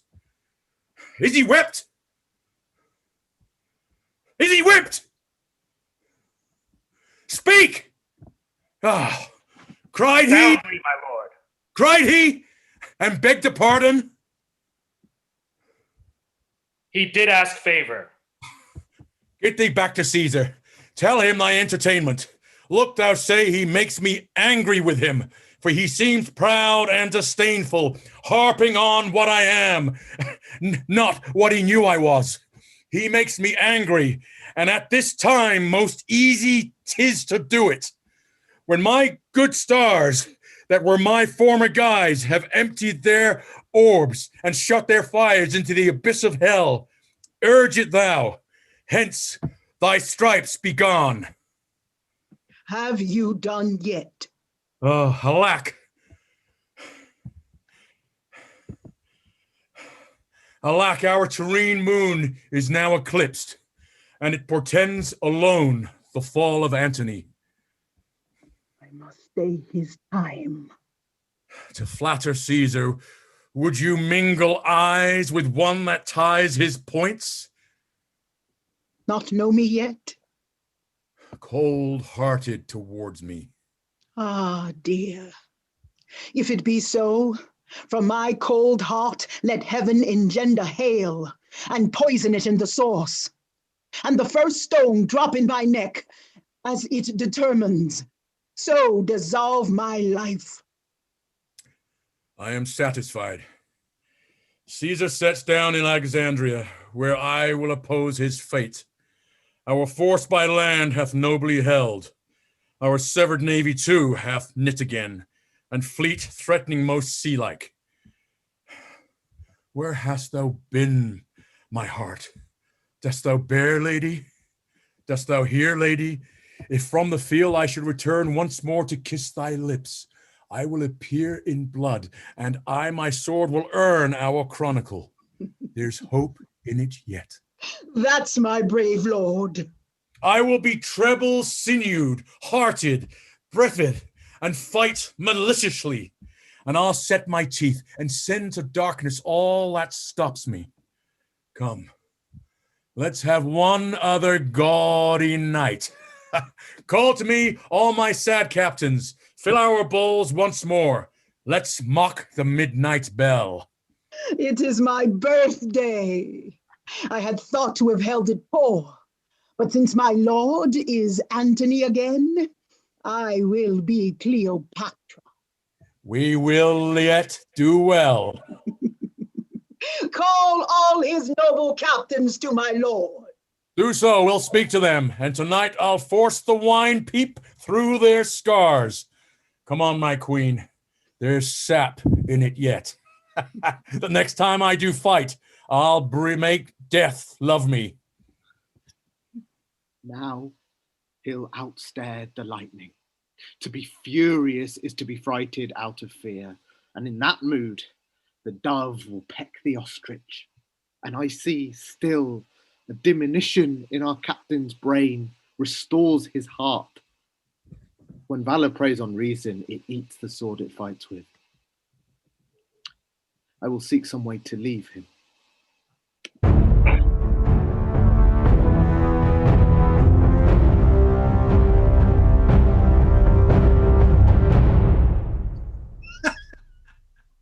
He calls me boy, and chides as he had power to beat me out of Egypt. My messenger he hath whipped with rods. There's me to personal combat, Caesar to Antony. Let the old ruffian know I have many other ways to die. Meantime, laugh at his challenge. Caesar must think, when one so great begins to rage, he's hunted even to fallen. Let our best heads know that tomorrow, the last of many battles we mean to fight. Within our files there are, of those that serve my client Antony, but late enough to fetch him in. See it done, and feast the army. We have still to do it, and they have earned the waste. Poor Antony.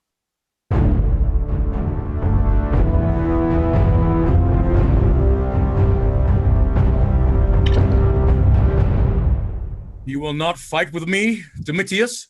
No. Why should he not? He thinks, being 20 times of better fortune, he's 20 men to 1. Tomorrow, soldier, by sea and land I'll fight, or I will live, or bathe my dying honor in the blood, shall make it live again. Wilt thou fight well? I'll strike and cry take all. Well said. Come on. Call forth my household servants. Let's tonight be bounteous at our meal. Give me thy hands. Thou hast been rightly honest, served me well, and kings have been your fellows. Thou art honest. I wish I could be made so many men, and all of you clapped up together in an Antony, that I might do service so good as you have done to me. The gods forbid. Well, my good fellows, wait on me tonight. Scant not my cups, and make as much of me as when mine empire was your fellow too, and suffered my command. What does he mean? make his followers weep. Tend me tonight. Maybe it is the period of your duty. Haply you shall not see me more, or if, a mangled shadow, perchance tomorrow you'll serve another master. What mean you, sir, to give them this discomfort? Look, they weep, and I, an ass, am onion-eyed. For shame, transform us not to women. Now the witch take me, if I meant it thus.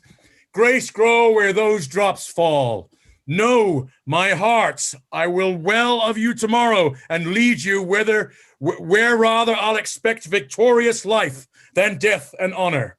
Let's to supper, come, and drown consideration.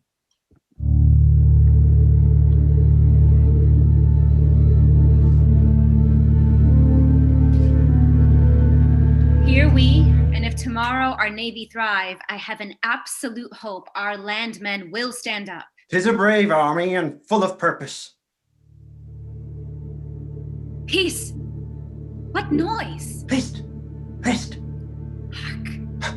Music in the air. Near the earth. It signs well, does it not? Peace, I say. What should this mean? 'Tis the god Hercules, whom Antony loved, now leaves him. Walk. Let's see if we other watchmen do hear what we do. How now, masters? How now? How now? Do you hear this? Do you hear this? Aye, it's not Do you strange. hear this? Hear, masters. Content. Follow the noise so far as we have quarter. Let's see how it will give off. Content. Strange. Tis strange.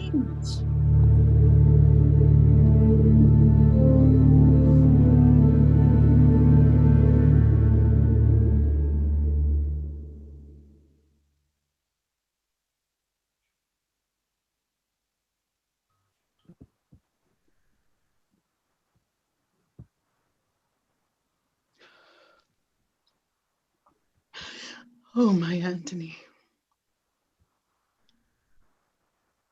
We must prepare, Charmian. My Antony. Iras! My armor, Iras! Sleep. A No, little. No, my Chuck.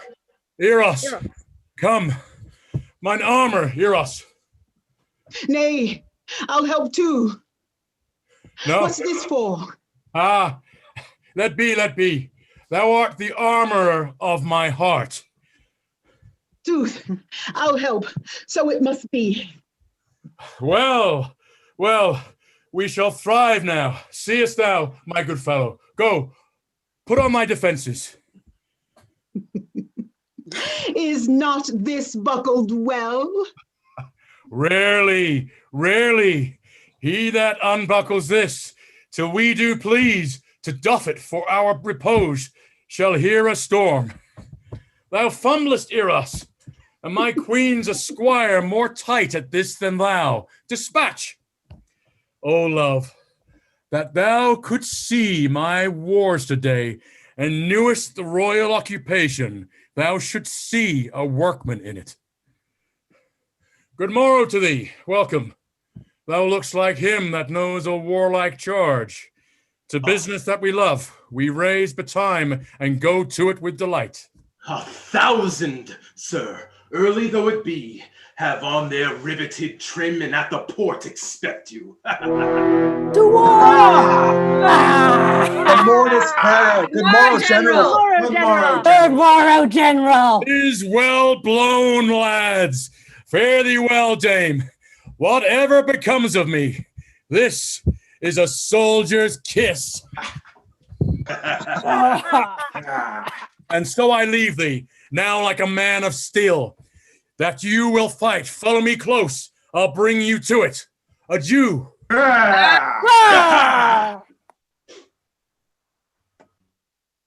Please, you retire to your chamber. Lead me. He goes forth gallantly, that he and Caesar might determine this great war in a single fight. Then Antony, now, well, on.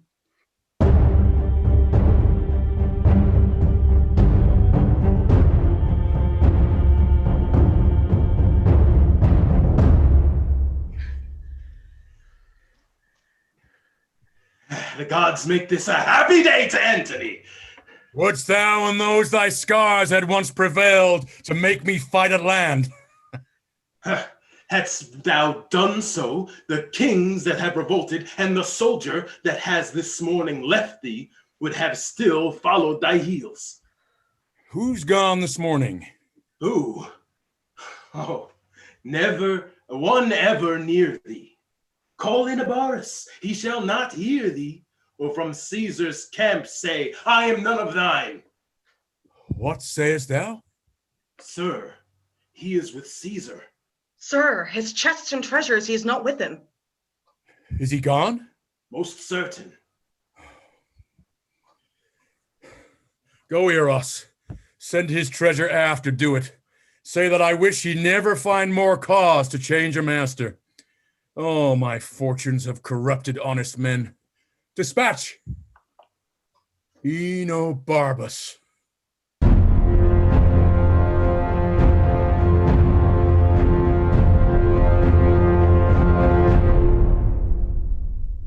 Go forth, Agrippa, and begin the fight. Our will is to be Antony to be took alive. Make it so known. Caesar, I shall. The time of universal peace is near. Prove this a prosperous day. The three-nooked world shall bear the olive freely. Antony is coming to the field. Go charge, Agrippa. Plant those that have revolted in the van, that Antony may seem to spend his fury upon himself. Alexis did revolt and went to jury on affairs of Antony. There did dissuade great Herod to incline himself to Caesar and leave his master Antony. For this pains Caesar hath hanged him. Canidius and the rest that fell away have entertainment, but no honourable trust. I have done ill, of which I do accuse myself so sorely that I will joy no more. Enobarbus, Antony hath after thee sent all thy treasure. His bounty overplus. I give it to you. Mock not, Enobarbus. Your emperor continues a Jove. I am alone the villain of the earth, and feel I am so most. Oh, Antony, thou mine of bounty, how wouldst thou have paid my better service when my turpitude thou dost so crown with gold? This blows my heart. I fight against thee. No, I will go seek some ditch wherein to die. The foulest best fits my latter part of life.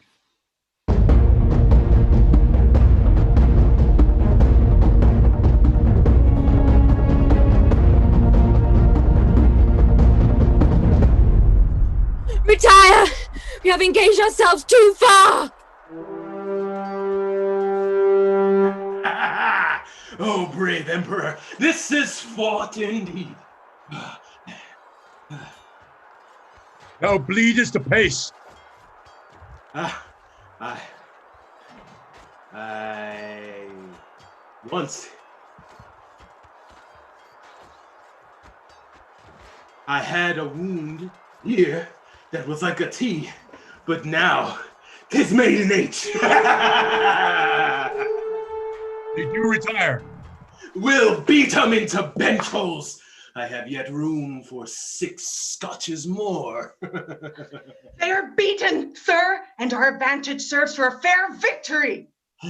Let us score their backs and snatch 'em as we take hares. Behind, 'tis sport to maul a runner. I will reward thee once for thy sprightly comfort, and tenfold for thy good valor. Come on thee. I'll halt after.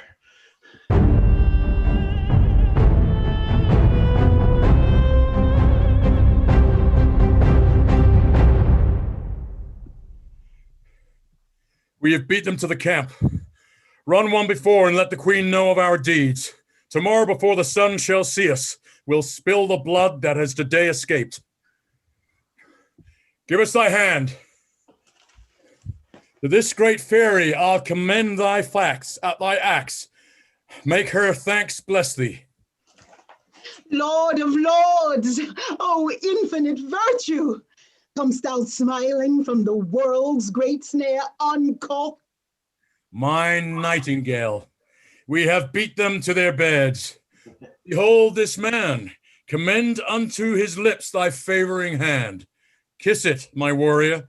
He hath fought today as if a god in hate of mankind had destroyed in such a shape. I'll give it thee, friend. An armor of gold, a king's it was. He has deserved it, were it carbuncled like holy Phoebus Car. Give me thy hand. Through Alexandria, make a jolly march. Bear our hacked targets like the men that owe them. Trumpeters, blast you the city's ears.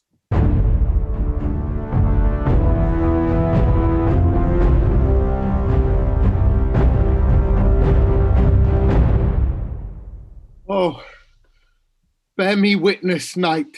What man is this?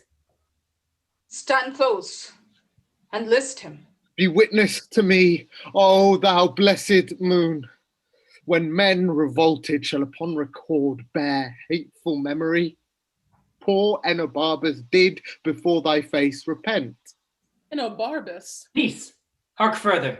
Oh, sovereign mistress of true melancholy, the poisonous damp of night dispunge upon me, that life, a very rebel to my will, may hang no longer on me.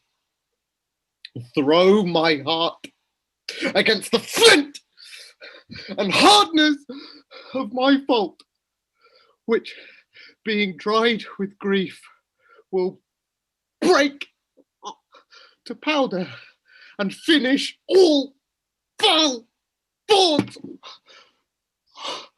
Oh, Antony, nobler than my revolt is infamous. Forgive me in thine own particular, but let the world rank me in register a master leaver and fugitive. Oh, Antony. Oh, Antony. Let's speak to him. Let's hear him, for the things he speaks may concern Caesar. Let's do so, but he sleeps. Swoons rather, for a bad prayer as his was never yet for sleep. Go we to him. Awake, sir. Awake. Speak to us. Hear you, sir? The hand of death hath wrought him. Hark, the drums. Demurely wakes the sleepers. Let us bear him to the court of guard. He is of note. Our hour is fully out. Come on, then. He may recover yet.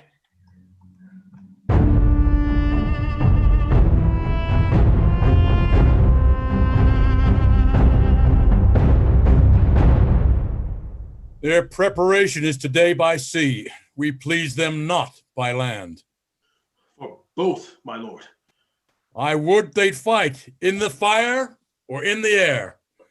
We'd fight there too.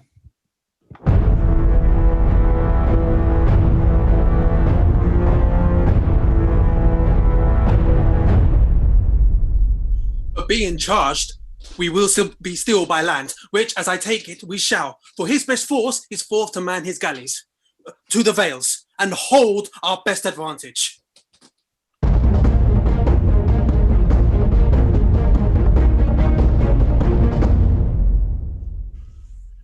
Yet they are not joined. Where yonder pine does stand, I shall discover all. I'll bring thee word straight, how 'tis like it to go. Swallows have built in Cleopatra's sails their nests. The auguries say they know not, they cannot tell, look grimly, and dare not speak their knowledge. All his loss. This foul Egyptian hath betrayed me. My fleet hath yielded to the foe, and yonder they cast their caps up and carouse together like friends long lost. Triple-turned whore, 'tis thou hast sold me to this novice, and my heart makes only wars on thee. Bid them all fly, for when I am revenged upon my charm, I have done all. Bid them fly, begone. O son, thy uprise shall I see no more. Fortune and Antony part here, even here. Oh, this false soul of Egypt, this grave charm whose bosom was my crownet, my chief end, like a gypsy, like a right gypsy, hath at fast and loose beguiled me to the very heart of lust. What? Iras! Iras! Ah, thou spell, avaunt! Why is my lord enraged against his love? Vanish, or I shall give thee thy deserving and blemished Caesar's triumph. Let him take thee and hoist thee up to the shouting plebeians. Let patient Octavia plow thy visage with her prepared nails. 'Tis well you're gone, thou. If it be well to live, be better 'twere thou fellest into my fury, for one death might have prevented many. The witch shall die. To the young Roman boy she hath sold me, and I fall under his plot. She dies for it. Iras! Ho!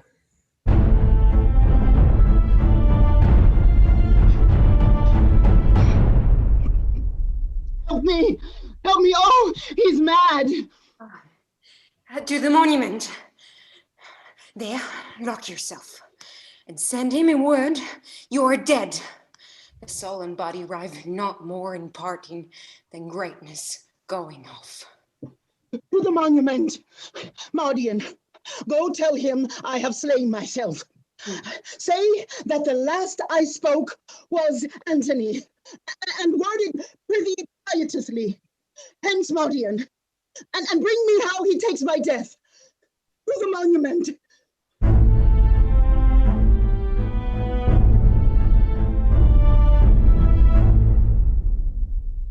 Iras, thou yet beholdest me. Aye, noble lord. Some time we see a cloud that's dragonish, a vapor sometime like a bear or lion, and mock our eyes with air. Thou hast seen these signs? That which is now a horse, even with a thought that racked the slimes and makes it indistinct as water is in water. It does, my lord. My good knave, Iras, now thy captain is even such a body. Here I am Antony, yet cannot hold his visible shape, my knave. I made these wars for Egypt. She, Iras, has packed cards with Caesar and falsely plied my glory unto an enemy's triumph. Nay, weep not, gentle Iras. There is left us ourselves to end ourselves. Oh, thy vile lady, she has robbed me of my sword. No, Antony, my mistress loved thee, and her fortunes mingled with thine entirely. Hence, saucy eunuch, peace. She hath betrayed me, and shall die the death. Death of one person can be paid but once, and that she has discharged. What thou wouldst do is done unto thy hand. The last she spake was Antony, most noble Antony. Dead, then? Dead. Uncouple, unarm Iras. A long day's task is done, and we must weep. We must sleep, that thou departest hence safe does pay my labor richly go. Oh, cleave my sides, heart, once be stronger than thy continent. Crack thy frail case. Apace, Iras, apace. No more, soldier. Bruised pieces, go. You have been nobly born. From me a while. I will overtake thee, Cleopatra, and weep for my pardon. So it must be, for now all length is torture. Seal then, and all is done. Iras! I come, my queen. Iras! Stay for me. Where souls do couch on flowers, we'll hand in hand, and with our sprightly port, make the ghosts gaze. What would my lord? Since Cleopatra died, I have lived in such dishonor that the gods detest my baseness. Thou art sworn, Iras, when I should see behind me prosecution of disgrace and honor, that on my command thou then wouldst kill me. Do it. The time has come. Thou strikest not me. 'Tis Caesar thou defeatest. Put color in thy cheek. The gods withhold me. Wouldst thou be windowed in great Rome and see thy master thus pleached arms, bending down his incorrigible neck, his face subdued to penetrative shame, whilst the wheeled seat of fortunate Caesar, drawn before him branded, his baseness then ensued? I would not see it. Come then, for with a wound I must be cured. Draw that thy honest sword, which thou hast sworn most useful for thy country. Oh, sir, pardon me. When I did make thee free, sworest thou not then to do this when I bade thee? Draw and come. Turn from me then that noble countenance, wherein the worship of the whole world lies. To thee. My sword is drawn. Then let it do at once the thing why thou hast drawn it. My dear master, my captain, and my emperor, let me say before I strike this bloody stroke, farewell. 'Tis said, man, and farewell. Farewell, great chief. Shall I strike now? Now, Iras. Why there then?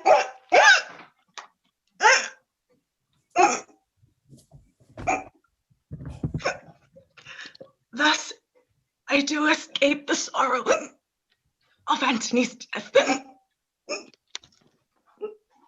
Thrice nobler than myself, thou teachest me, O valiant Iras, what I should, and couldst not. My queen and Iras have by their brave instruction got upon me a nobleness in record, but I will be a bridegroom in my death, and run into it as to a lover's bed. Come then, and Iras, thy master dies, thy scholar, to do thus.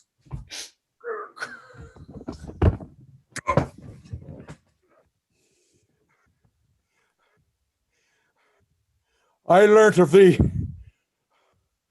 How? Not dead? Not dead? Oh, guard! Ho! What's the noise? Oh, dispatch me! I have done my work ill, friends. Oh, make an end of what I have begun. The star is fallen. And time is at his period. Alas and woe. Whoa. Let him that loves me strike me dead. Not I. Nor I. Nor anyone. Death and fortunes bid thy followers fly. This sword, what shown to Caesar with his tidings, shall enter me with him. Art thou there, Diarmid? Draw thy sword and give me sufficient strokes for death. Most absolute lord, my mistress Cleopatra sent me to thee. When did she send thee? Now, my lord. Where is she? Locked in her monument. She had a prophesizing fear of what hath come to pass, for when she saw which never shall be found, you did suspect she had disposed with Caesar, and that your rage would not be purged. She sent you word she was dead, but fearing since how it might work, has sent me to proclaim the truth. And I am come, I dread, too late. Too late, good Diomede. Call my guard, I prithee. What ho! The Emperor's guard! The guard, what ho! Come, your lord calls! Hear me, good friends, where Cleopatra abides. 'Tis the last service that I shall command you. Woe are we, sir, that you may not live to wear all your true followers out. Most heavy day. Nay, good my fellows, please do not please sharp fate to grace it with your sorrows. Take me up. I have led you oft. Carry me now, good friends, and have my many flanks for thee.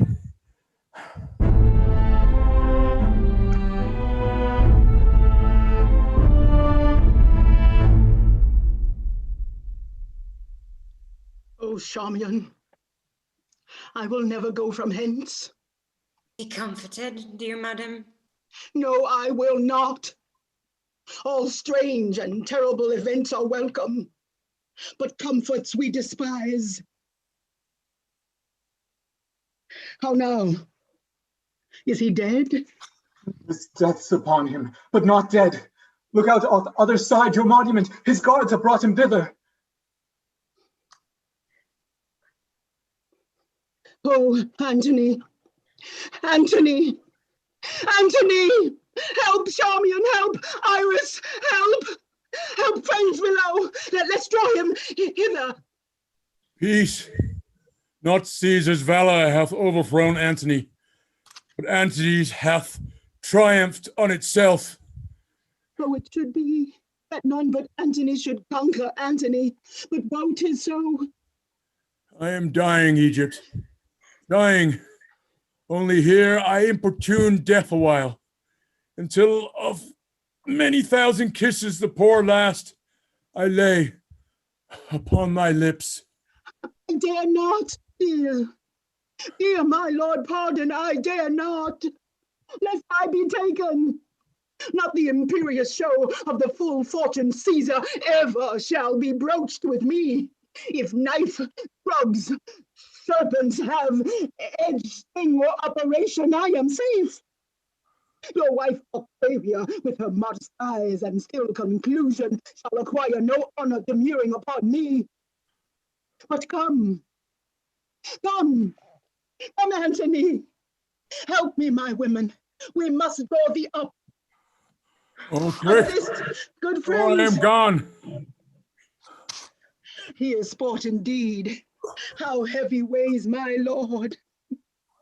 Our strength is all gone into heaviness. That makes the weight. But come.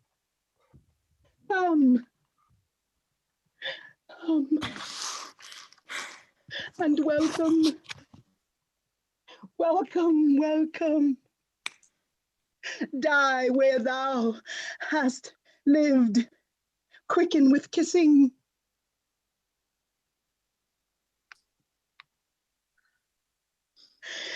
Had my lips that power, thus would I wear them out. A heavy sight. I am dying, Egypt. Dying. Give me some wine, and let me speak a little. No, let me speak. And let me rail so high that the false housewife Fortune break her wheel, provoked by my offense. One word, sweet queen. Of Caesar, seek your honor with your safety. Oh. They do not go together. Gentle, hear me. None about Caesar trust, but Proculius. My resolution and my hands I'll trust, none about Caesar. The miserable change now at my end, lament nor sorrow at, but please your thoughts in feeding them with those my former fortunes wherein I lived, the greatest prince of the world, the noblest, and do now not basely die, not cowardly, put off my helmet to my countrymen, a Roman by a Roman, valiantly vanquished. And now my spirit is going. I can no more. Noblest of men, wilt die? Has there no care of me? Shall I abide in this dull world, which in thy absence is no better than a sty? Oh, see my women. The crown of the earth doth melt. My Lord! Oh, withered is the garland of the war. The soldier's pole is fallen. Young boys and girls are level now with men. The odds is gone, and there's nothing left remarkable beneath the visiting moon. Oh, quietness, lady. Oh, she is dead too, our sovereign. Lady. Madam. Oh, madam. Royal Egypt, Empress.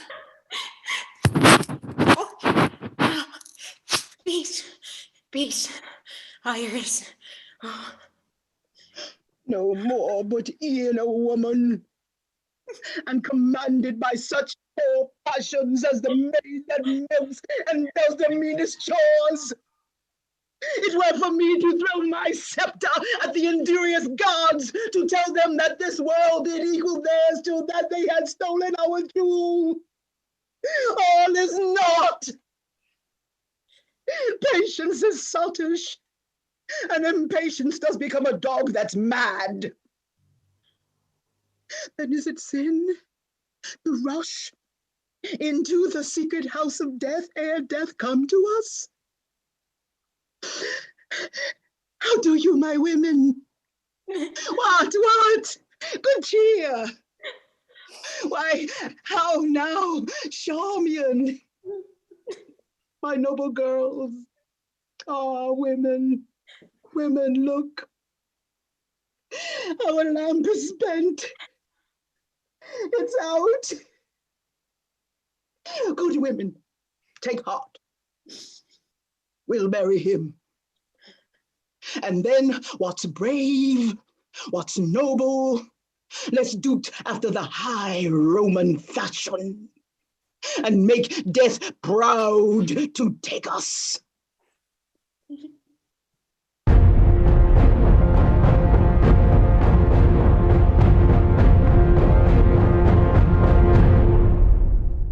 Go to him, Dolabella. Bid him yield. Being so frustrated, tell him he mocks the pauses that he makes. Caesar, I shall.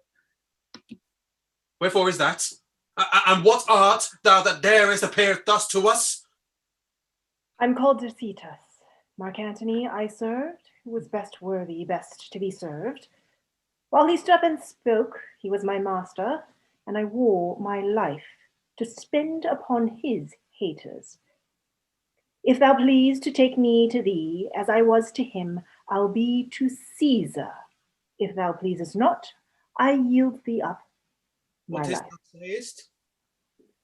I say, O Caesar, Antony is dead. The breaking of so great a thing should make a greater crack. The death of Antony is not a single doom, the name lay a moiety of the world. He is dead, Caesar, not by a public minister of justice, nor by a hired knife, but that self-hand which writ his honour in the axe it did hath, with a courage which the heart did lend it, splitted the heart. This is his sword. I robbed his wound of it, behold it, stained with his most noble blood. Look you, sack, friends. The gods rebuke me, but it is tiding to wash the eyes of kings. Strange it is that nature must compel us to lament our most persisted deeds. His taints and honors waged equal with him. Caesar is touched. When such a spacious mirror is set before him, he must needs see himself. Oh, Antony.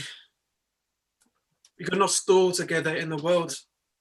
But yet, let me lament that thou, my brother, my competitor, and top of all design, my mate in empire, friend and companion in front of war, the arm of my own body, the heart where mine his thoughts did kindle, that our stars unreconcilable should divide our equalness to this. Hear me, good friends. But I will tell you, as some meter season, the business of this man looks out on him. We'll hear what he says. Whence are you? Poor Egyptian yet, the queen, my mistress, confined in all she has, her monument, of thy intense desires instruction, that she preparedly may frame herself to the way she's forced to. Bid her have good heart. She soon shall know of us, by some of ours, how honourable and how kindly we determine for her. Caesar cannot live to be ungentle. So the gods preserve thee. Come hither, Proculaeus. Go and say we purpose her no shame. Give her what comforts the quality of her passion shall require, lest in her greatness by some mortal stroke she do defeat us, for her life in Rome would be eternal in our triumph. Caesar, I shall.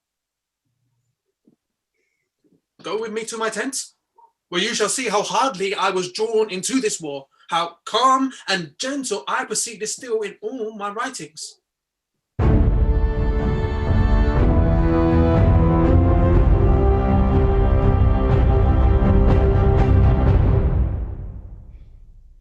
My desolation does begin to make a better life. 'Tis paltry to be Caesar. And being Fortune, he's but Fortune's knave, a minister of her will, and it is great to do that thing that ends all other deeds, which shackles accidents and bolts up change.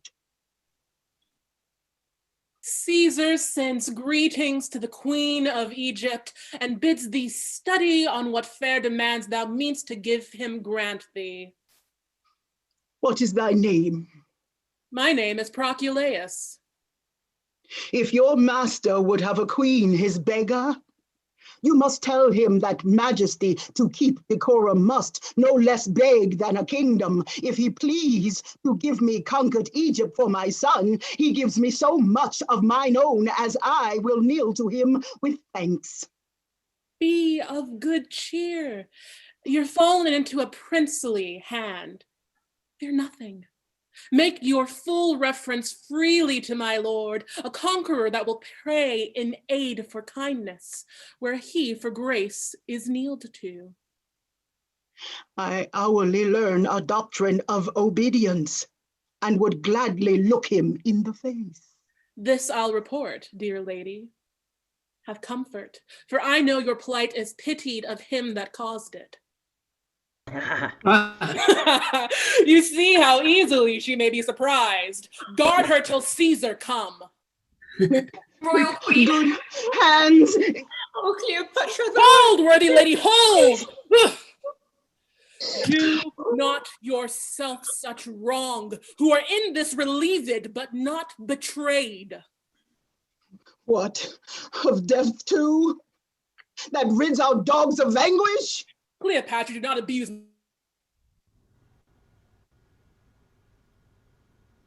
Where art thou, death? Oh, come hither, come, and take a queen worth many babes and beggars. Oh, temperance, lady. This mortal house I'll ruin. Do Caesar what he can. Know, sir, that I will not wait pinioned at your master's court, nor once be chastised. A sober eye of dull Octavia. Shall they hoist me up and show me to the shouting voluntary of censoring Rome? Rather a ditch in Egypt be gentle grave unto me. Rather on Nilus's mud lay me stark mad, and let the water flies blow me into a pouring. Rather make my country's high pyramids my gibbet, and hang me up in chains. You do not extend these thoughts of her horror further than you shall find cause in Caesar. Proculaeus, what thou hast done thy master Caesar knows. And he hath sent for thee. For the queen, I'll take her to my guard. So, Dolabella, it shall be content me best. Be gentle to her. To Caesar, I will speak what you shall please, if you'll employ me to him. Say I would die. Most noble Empress, you have heard of me. I cannot tell. Oh, assuredly you know me. No matter, sir, what I have heard or known. You laugh when boys or women tell their dreams. I dreamt there was an Emperor Antony.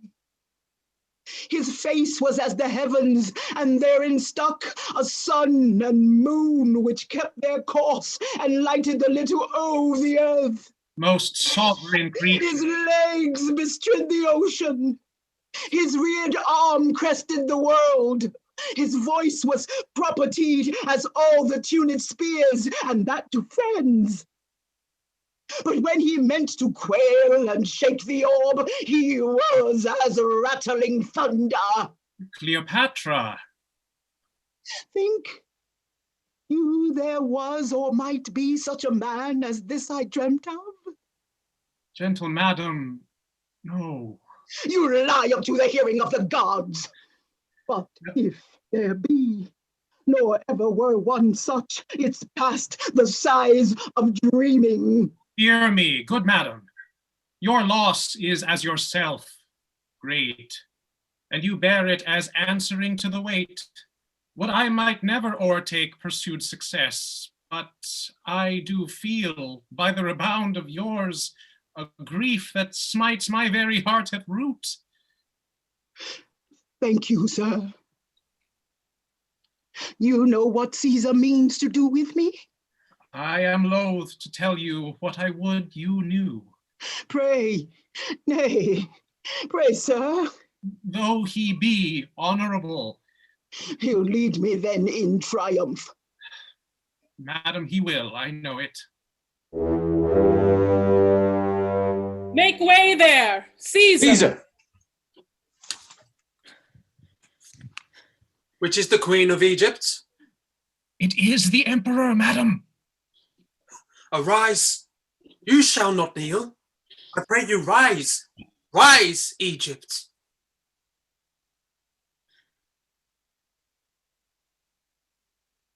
Sir, the gods will have it thus. My master and my lord, I must obey. So serve the world. I cannot project mine own cause so well to make it clear, but do confess I have been laden with like frailties which before have often shamed our sex. Cleopatra, no, we will not. We will extenuate rather than enforce. If you apply yourself to our intents, which toward you are most gentle, you shall find a benefit in this change. But if you seek to lay on me a cruelty by taking Antony's course, you shall bereave yourself of my good purposes and put your children to that destruction, which I'll guard them from if thereon you rely. I'll take my leave. And may through all the world hear, my good lord.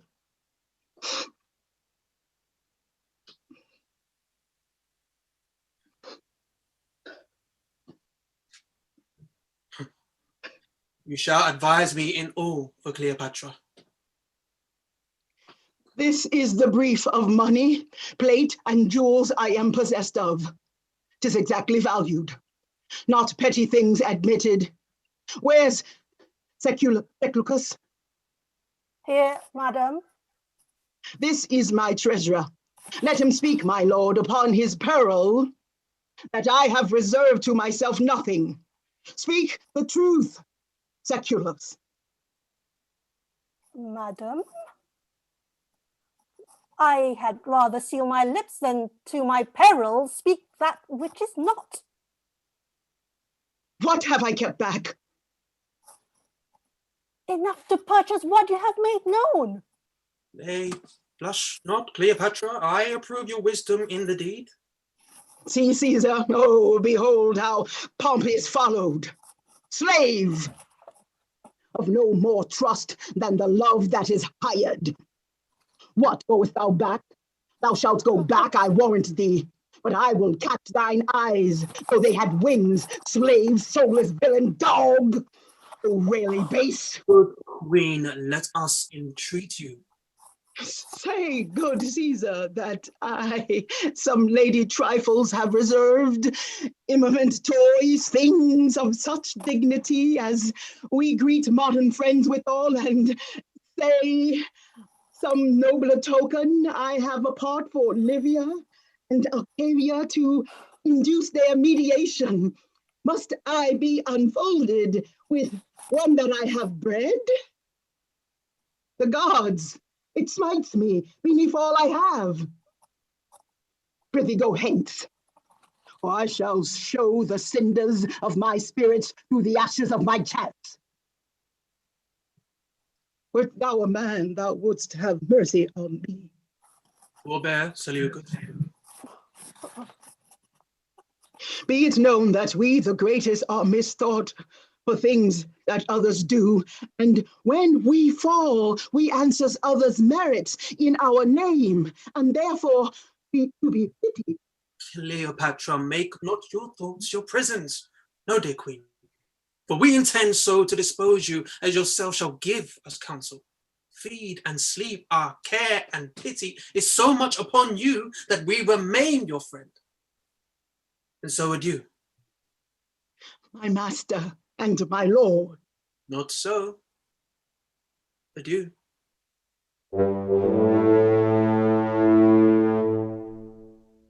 He words me, girls, he words me. That I should not be noble to myself, but hark thee, Charmian. Finish, good lady, the bright day is done, and we are for the dark. Hie thee again. I have spoke already, and it is provided. Go put it to the haste. Madam, I will. Where is the queen? Dolabella. Ah, madam, as they are to sworn by your command, I tell you this. Caesar through Syria intends his journey, and within 3 days, you with your children will he send before. Dolabella, I shall remain your debtor. I, your servant. Adieu, good queen. I must attend on Caesar. Farewell and thanks.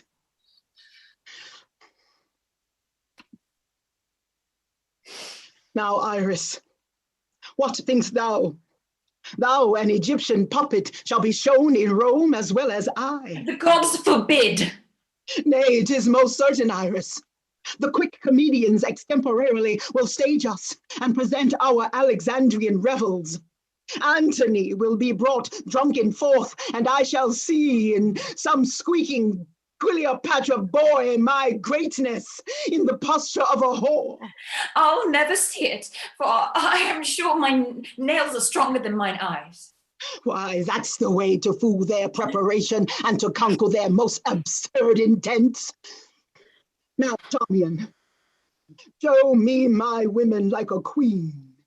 Go fetch my best attires. I am again for Sidness to meet Mark Antony. Bring our crown and all. Let me through. I have things for the queen. What's this noise?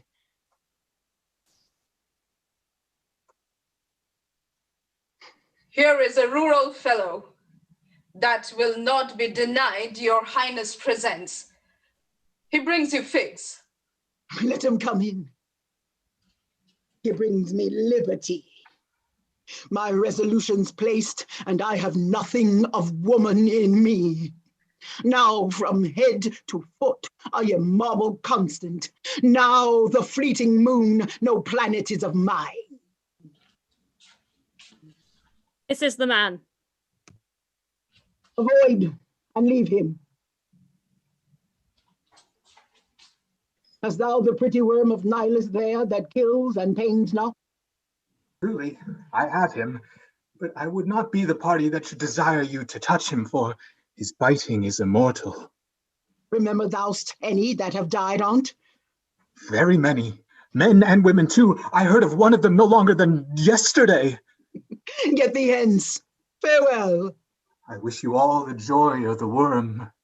Farewell. But you must think this. Look you, the worm will do his kind.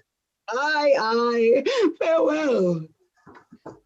Look you, the worm is not to be trusted, but in the keeping of wise people, for indeed there is no goodness in the worm.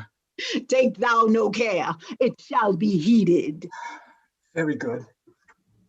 Give it nothing, I pray you, for it is not worth the feeding.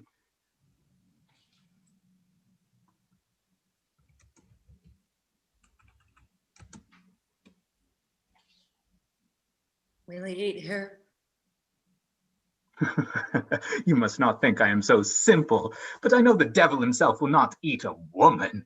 I know that a woman is a dish for the gods, if the devil dress her not. Get thee gone. Farewell. Yes, forsooth. I wish you joy of the worm. Give me my robe. Put on my crown. I have immortal longings in me. Methinks I hear Antony call.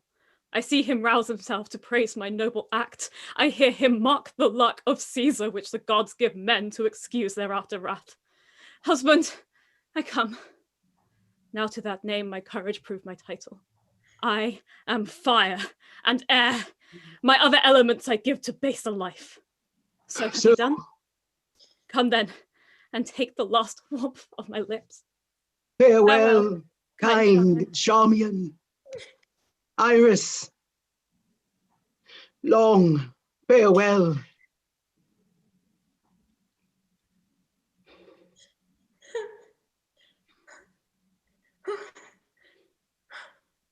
Have I the aspic in my lips?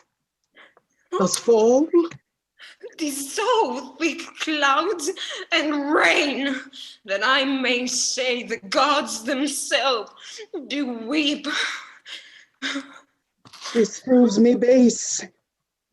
If she first meet the curled Antony, he'll make demand of her, then fend that picture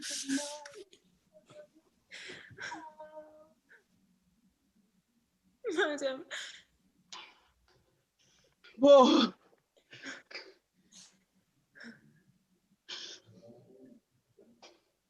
Come, thou mortal wretch, with thy sharp teeth, this knot intrinsicate of life.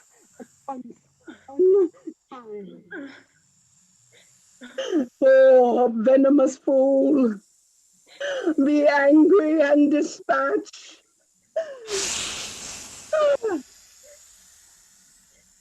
Oh, thou speak,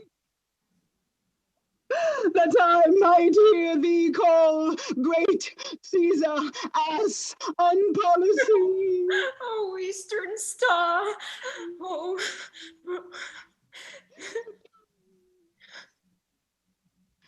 Not thou see my baby at my breast, which sucks the nurse's feet, as sweet as balm, as soft as air, as gentle, Antony! Yea, I'll take thee too. What? Should I stay? In this vile world. Oh, so very well. Now boast thee, death. In thy possession lies, alas, unparalleled. Oh, your crowns awry. Oh, I'll mend it and then play. Where's the queen? Speak softly. Wake her not. Caesar hath sent. Too slow a messenger.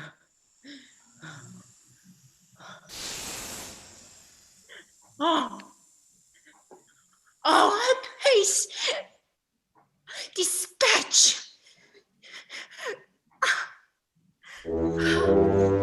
Approach, ho! All's not well. Caesar's beguiled. There's Dolabella sent from Caesar. Call him.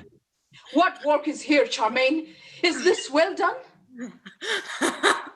It is well done and fitting for a princess descended from so many royal kings. How goes it here? All dead. Caesar, thy thoughts touch their effects in this. Thyself art coming to see performed the dreaded act which thou so soughtst to hinder.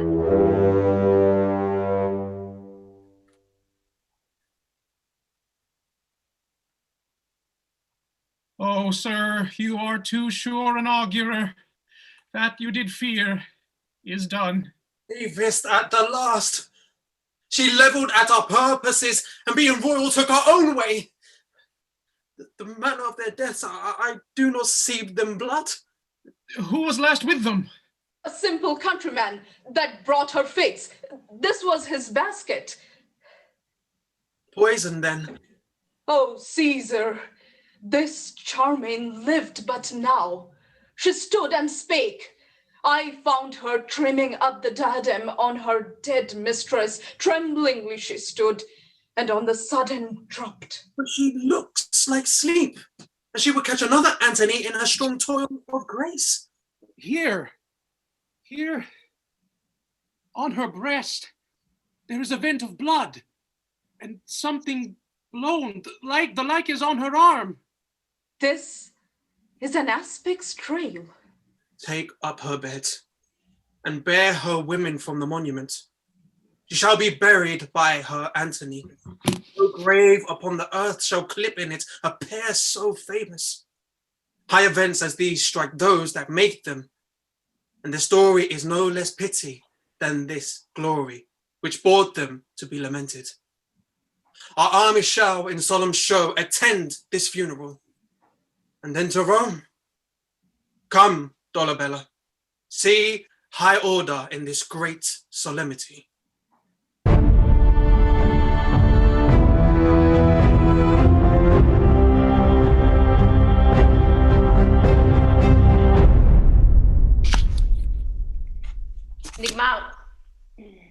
Congratulations, one and all. Come on out here, give yourselves a bow, give yourselves a huge round of applause. Fantastic work. Thank you so much, everyone. To those of you watching around the world at home, thank you so much for joining us. And allow me now to please introduce you to the cast and crew, starting as always with our incredible producer, Sarah Peachy.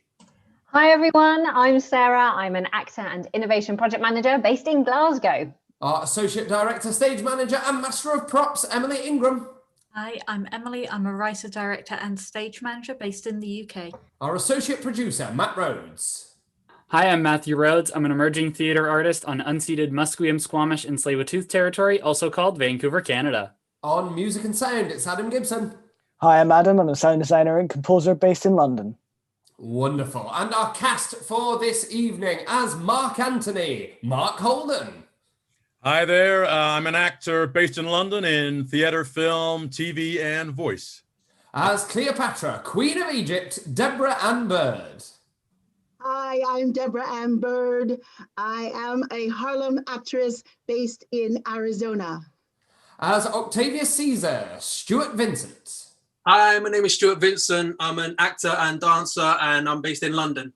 As Domitius Enobarbus, Maanuv Thiara. Hey guys, my name's Maanuv. I'm an actor based in London.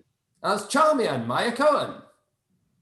Hi, I'm Maya Cohen. I'm an Israeli actor based currently in Tel Aviv. As Scarus, Michael A. Lake. Hello, I'm Michael A. Lake. I am an actor and visual artist based in upstate New York. As Agrippa, Caroline Basra. Hi, I'm Caroline Basra. I'm an actor based in Windsor. As Maecenas, Ollie Corchado. What's going on? I'm Ollie Corchado. I'm an actor, writer based out of Brooklyn, New York. As Iras, Rebecca Brough. Hi, I'm Rebecca Brough, and I'm an actor based in London, UK. As Mardian, Trevor Lin. Hi, I'm Trevor Lin. I'm a musical theatre actor based in Glasgow, Scotland. Woo! And our fantastic ensemble for this evening. First of all, it's Lois Abdelmalek. Hi, I'm Lois Abdelmalek. I'm an actor, singer, director based in Philadelphia, Pennsylvania. Swachata Guhamalik. Hi, this is Swashata. I'm actor from India and now based in New Jersey. Alex Stevens III. Hi, I'm Alex Stevens III. I'm an actor, writer, singer based in Bushwick, Brooklyn, New York. Candice Lung. Hi there, I'm Candice Lung. I'm an actor in Los Angeles, and I think that's all. Fabulous. Honey Gabriel. Hello, everyone. I'm an actor and voiceover artist based in South London. Lisa Hill-Corley. Hi, I'm Lisa Hill-Corley. I'm an actor and a writer based in Fairfax, Virginia, USA. David Martinez. Hi, I'm David Martinez. I'm an ecologist based in Kansas City in the United States. Nick Campos. Hi, everyone. I'm Nick Campos, originally from the Philippines, actor, writer, and teacher, currently based in London. Andrew Pawaru. Hi, I'm Andrew Pawaru. I'm an actor based in Ontario, Canada. Samia De Mayo. Hi, I'm Samia and I'm an actor based in London. Tanya Gasser. Hi, I'm Tanya Gasser and I'm a London-based actor. Ali Poole. Hi, I'm Ali Poole, actor and sound artist currently based in Virginia Beach, Virginia, USA. Neelaksh Sadhu. Hi, I'm Neelaksh. I'm an actor based in Oxford. And our valiant swings for this evening, who had the hardest workout possibly of any TSMGO show to date and pulled it off with absolute unbelievable aplomb. A massive, loud and rowdy round of applause, please, for Eugenia Low. Hi, I'm Eugenia Low and I'm an actor from London. And Michelle Kelly. Hi, I'm Michelle Kelly. I'm an actor and singer based in South Yorkshire, England. Absolutely beasted that one. You two, thank you so much for keeping the story moving forward, valiantly swinging in a few times tonight at absolutely critical moments. Must have been daunting, but fabulous performances and great use of the text on top. It's too much to ask for. It's an embarrassment of riches. Thank you so much. And our wonderful audience, if you could please get in your wonderful questions for our cast, crew, and indeed our lovely guest introducer, please. If you have any questions about this process, the production that you've just seen, or indeed general Shakespeare questions, please do get those into us and we would be happy to answer them for you. Thank you so much. In the meantime, why don't you try liking this video? And if you did indeed like this video, then you may as well subscribe. And if you're going to subscribe, you may as well hit that bell icon to receive all notifications. And if you're going to receive all notifications, why don't you just, I don't know, come back next week and see Coriolanus, which we're going to be doing. Very exciting stuff. We've also got our fantastic Redbubble store where you can buy merchandise, the proceeds from which goes towards our opt-in hardship fund that you can also donate to on our Patreon page, information for all of which can be found in the video description of this video. Thank you so much, one and all. Thank you so much. Wow, here we are, everyone. We've summited the mountain. Congratulations. How are we all feeling?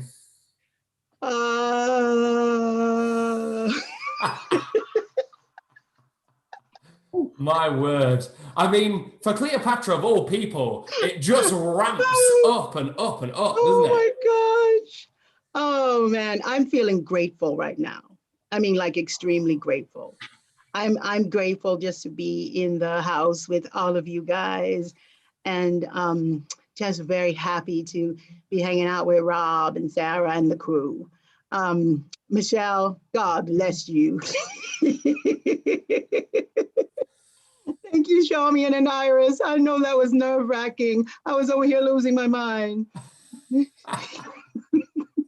My computer stopped. It just stopped, and it signed off.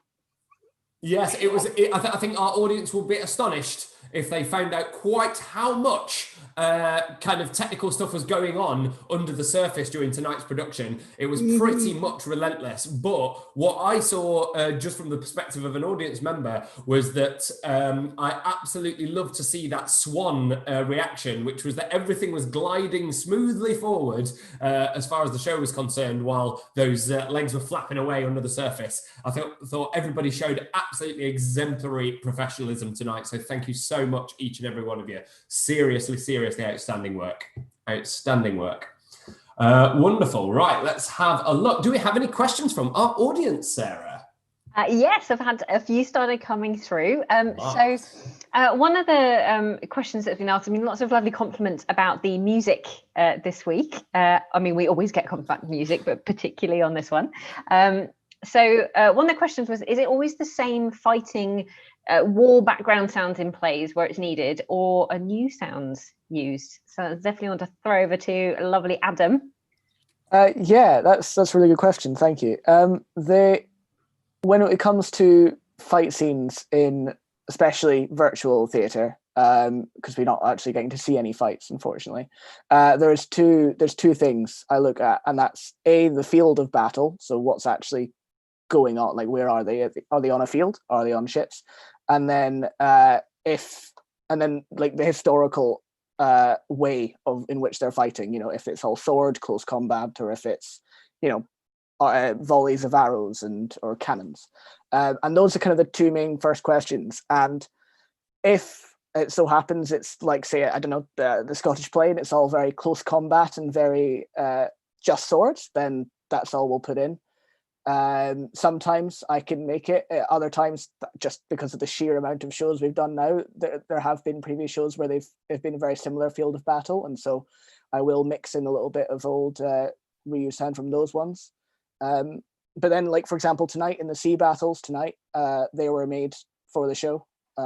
So had some fighting, had some pirates, had some cannons galore, waves, everything. Yeah, it's a bit of a mixture, tailored for each show, but it can be a mixture of old and new.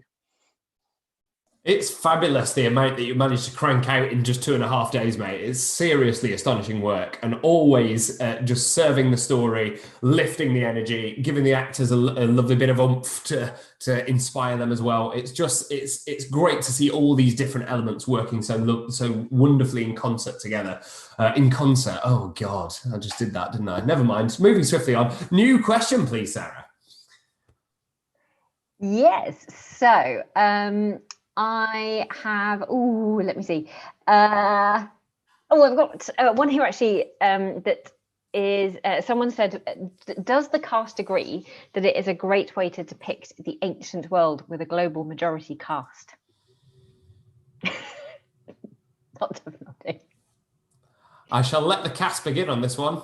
I'd love to hear your thoughts. Again, what was that? Sarah, could you give us a question one more time, please? Sure, yes. So the question was, does the cast agree that it's a great way to depict the ancient world with a global majority cast? Well, if you say the ancient world, the world is made up of such a variety, you know. However varied it was then, if it was as varied as it is today, it doesn't matter. You know, the world belongs to all of us, and so does the ancient world. All worlds belong to everyone at this point. I think that is really the spirit of this decade, this century, is no more barriers. You know, we all have a right to equality of experience, and that means also equality of giving experience, such as storytelling. We all have a share in it, as actors, as audience, as production team, as director. So absolutely, I think it only makes sense personally to depict any point in time these days with as many different kinds of people as you possibly can. Absolutely, and amen. Definitely. Can I add as well that I think that we don't have photos from the ancient world. Our imagination of it is shaped by the media we consume. And so as performers, as theatre creators, it falls to us to help create that imagery, that imagination, so people can see we've always been here. People of all stripes, nationalities, ethnicities, races, we've always been in this world. And so it's a great honor to be able to bring that image to the imagination and to show it wasn't just the whitewashed world you might have seen in old movies. And I think something that we can probably all attest to as actors is that there's the perception of inaccessibility for actors of color, and especially when it comes to Shakespeare. And so often the roles that were supposed to be for people of color were often played by white men in blackface, Othello. So having this opportunity to take space and demand attention is so important, and it shows all actors that no matter the color of your skin, where you come from in the world, your accent or whatever, you have a place within Shakespeare, you have a place within these words, and these words have the space to belong to you.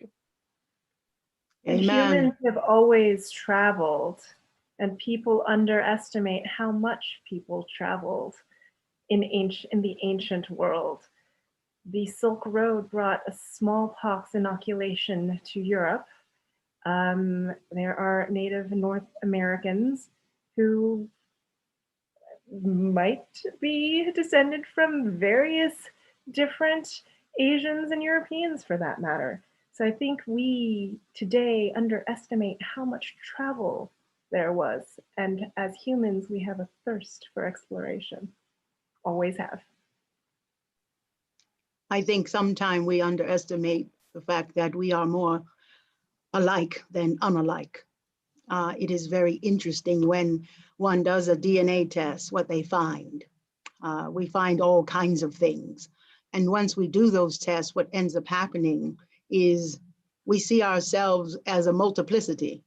We start to call ourselves we. Not we because we're an actor, and I say we sometimes because I play both male and female, but we are more alike than we are different, indeed.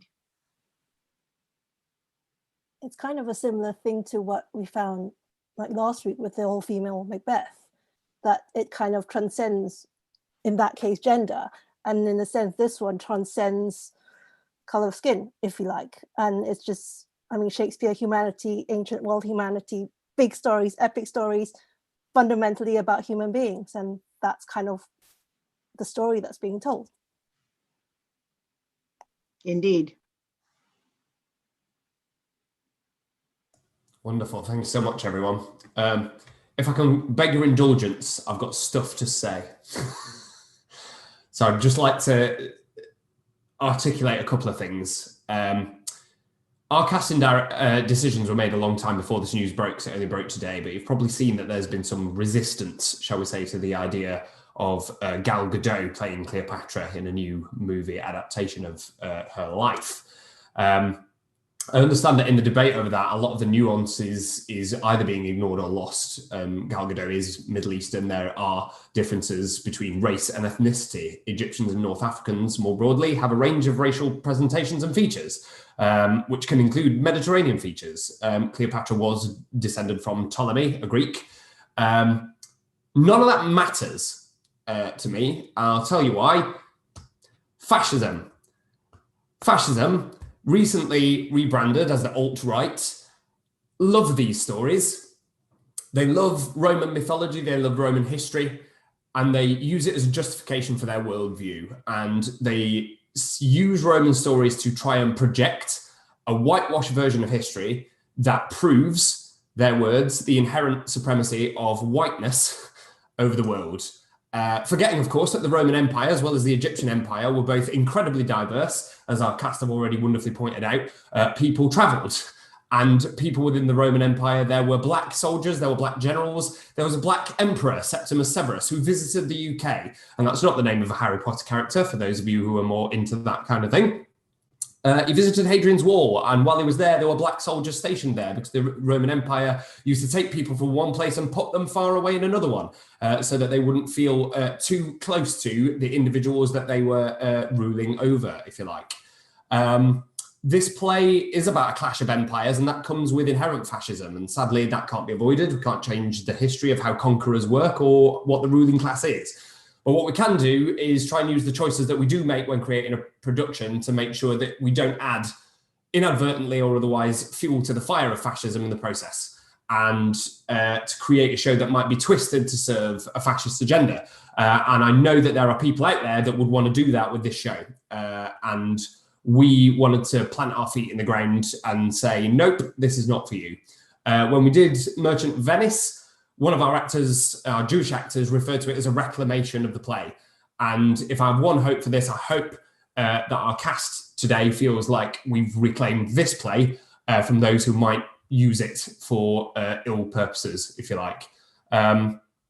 It's important to me that we take an anti-racist, anti-fascist stance. It's important to me that I take that stance because I know that I look like some of those people that have those views. And if we aren't standing up to those people and challenging them, we're not doing our job as allies.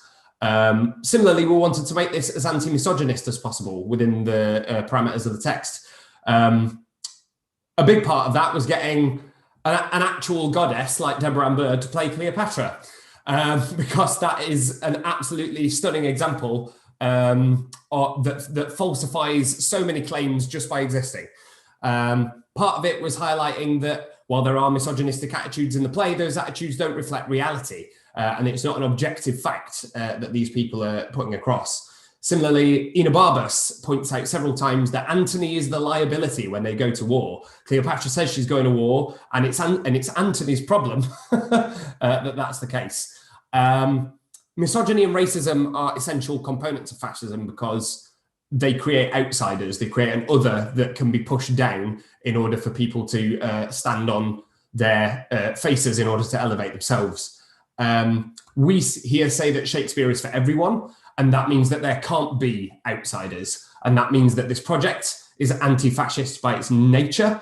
The idea that anti-fascism is being made out to be some kind of loony lefty kind of activist, extremist thing is ludicrous.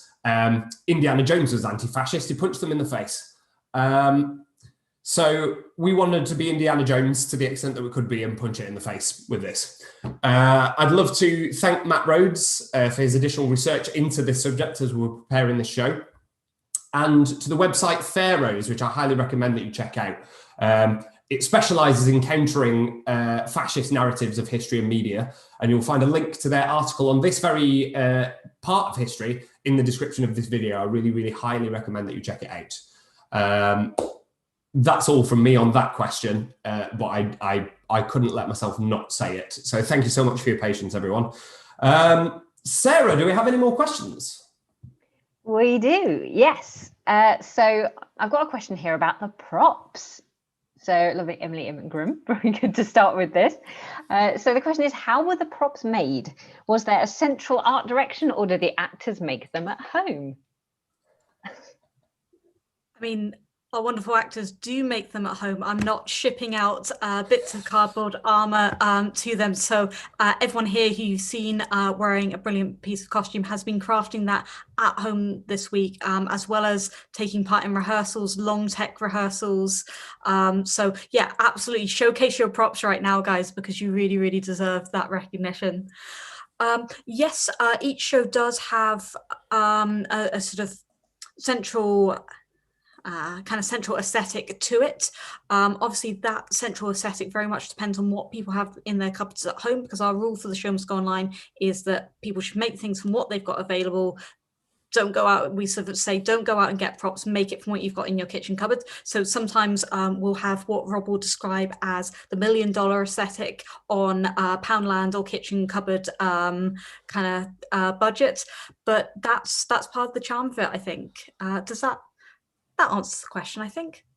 Yes. I think you've very diplomatically left out some details about the hours that you spend researching and sourcing prop tutorials that then get distributed out to all of our wonderful actors. Oh. Those were wonderful, Emily. Thank you. Couldn't have done it without them. Couldn't have done it without them. So especially your toga one. Well, the toga one wasn't actually me. As Rob says, sometimes I am sourcing tutorials from people online who are much cleverer than me, who are like, this is how to tie a toga so it doesn't fall down at your latest toga party. And sometimes it's me sitting in my flat trying to work out how bits of cardboard fit together and whether you can do a dovetail join with cardboard, whether that actually makes sense with something that isn't wooden. So yeah, it's a mixture of really clever people and kind people who put tutorials out online that we're able to use, and me mucking around with bits of paper and cardboard. Fantastic. Thank you so much, Emily. It's astonishing. You know, there are some things that happen cumulatively, right? Because we've had some Roman plays already. We've been fortunate enough to have Roman plays already. But what we've never had to tackle before is Egypt. And, you know, we want to make sure that we're giving equal time and space to these. And I thought you did a tremendous job researching stuff that would bring both of those places to life and make them visually distinct. And it's just fantastic to watch. It really is. Sarah, any more questions? Yes, I just got a quick one off the back of that discussion, which relates, which is someone was asking about the colour coding. So very good at spotting that across the show. So yes, we've got different kind of groups of people have different colours. So there's red, blue, green and yellow, gold. So it'd be great to sort of explain to the audience how each of those worked. Okay. I'll see if I can remember. We set these things very early on. Emily, do you remember the colour coding? Now, I was not actually in the research and development meeting, but do you want to hear me try and guess? Yes, let's. You guess, and then we'll see how many we get. I believe you had a thought that ancient Egypt was quite associated with the sun in the ancient world, and that's why we were going for those yellows and golds for Egypt. Meanwhile, having the Romans mostly in red, that reflects sort of centurion kind of uniform. As for Pompey and Antony being kind of greens and blues, I'm going to roll that back to you, but I think it's because they were seafarers and adventurers. Yes, one fights by land, one fights by sea was it. And astonishing, Emily, 10 out of 10, or however many there were, out of however many there were. I think maybe 6. Nailed it, mate, nailed it. Sarah, any more questions? Yes. So I've got one here it's less of a question, but a comment and a talking point that I will throw back over to you. So someone said it's so rare for them to see Antony and Cleopatra where the relationship works, but they totally believe this version. So I thought it would be really nice to kind of explore that a little bit. Yeah. Absolutely. I'd love to hear from both of you about that. You want to go first, Antony? Okay. Sorry, just ask the question again. Just tell me the question again about the relationship you said. Yes, exactly. Yeah, just that they said it was a really believable relationship in this one, which has been very rare to see in other productions. Well, that's good to know. That's good to know. Well, I mean, Debra, Ann, and I met 4 days ago, didn't we? Yes. Friday, Saturday, 5 days ago, and I think we're both pretty open people. You know, I think we're pretty open to the experiences of life. You know, I'm in my late 50s now, so I've experienced a lot in life, and I'm not. I think Debra Ann's a lot younger than me, but I'm the old man of the cast. But and being, you know, performers that have been around for a while, you know, you learn a lot along the way in the acting field. You learn a lot along the way, and when I first spoke to Debra Ann, I felt a connection there, of a professional connection. We joke. I can see you laughing, Rob, because there's quite a few double entendre lines there. So I know we laughed a bit about some of the double entendres. Absolutely. But, yeah. No, it's. I just dig down deep and sort of method, I guess. For me, it's method. You know. For me, it's. One, I think maybe at Marymount, I learned that when you have to be in love with someone and they're an actor in your scene, what you must do is find something about that person or something on that person's, in this instance, head and shoulders, somewhere in that area that you just love, something you love. And so when I saw Mark's headshot, I began to size him up quickly. And I said, oh my God, do you see that beard? Woo-hoo, damn, he's fine. And so immediately I was just able to be okay. That's the first thing, right? And then if you just breathe and remember what it feels like to be in love, hopefully everyone has had an opportunity to be in love. But if you can just think of what that is. And then you just make your googly eyes and then you smile a lot because that's what happens when we're in love. And sometimes your voice goes a little higher and everything is rosy. So if you can remember those things, then you'll be good as an actor. Fabulous, fabulous. There you go. Tips and tricks. It's absolutely fantastic. Totally convincing. Marvelous. Thank you so much. And I think we've got one question to finish off, do we, Sarah? Yes, we do. So I've got a question actually for Varsha. So the Groundlings have been, as they put it, geeking out over the sumptuous language in this play. So they'd love to hear what some of your favourite poetic lines are from this particular one. Oh gosh. Well, so many, and the reason why I love the complicated language in this play is because, like I was saying earlier, the political and the personal are so enmeshed that it's very hard to kind of untangle some of these. Obviously, I think one of my favorite set pieces from this has to be, you know, the barge she sat on, which Enobarbus describes her. If you want to take it really cynically, what he's doing is saying, oh, you know, she's such a temptress. She knew just how to play it. She came with this beautiful, beautiful, you know, the air, he says, was sort of vacant because it had gone to gaze on Cleopatra. I think that's such a beautiful over-the-top description that I love it, that, you know, there's a vacancy in the air because it's gone to gaze on Cleopatra. That's how hot she is. So that's kind of, you know, I love those lines of Enobarbus, which can be taken either as, you know, really, really cynical. He's saying how she manipulated him, or maybe he's absolutely enthralled himself and just, you know, he just can't believe what he saw. So I think those lines, which mean a lot, but you know, the way they describe Cleopatra, because this scene is entirely off stage, right? We never get to see this.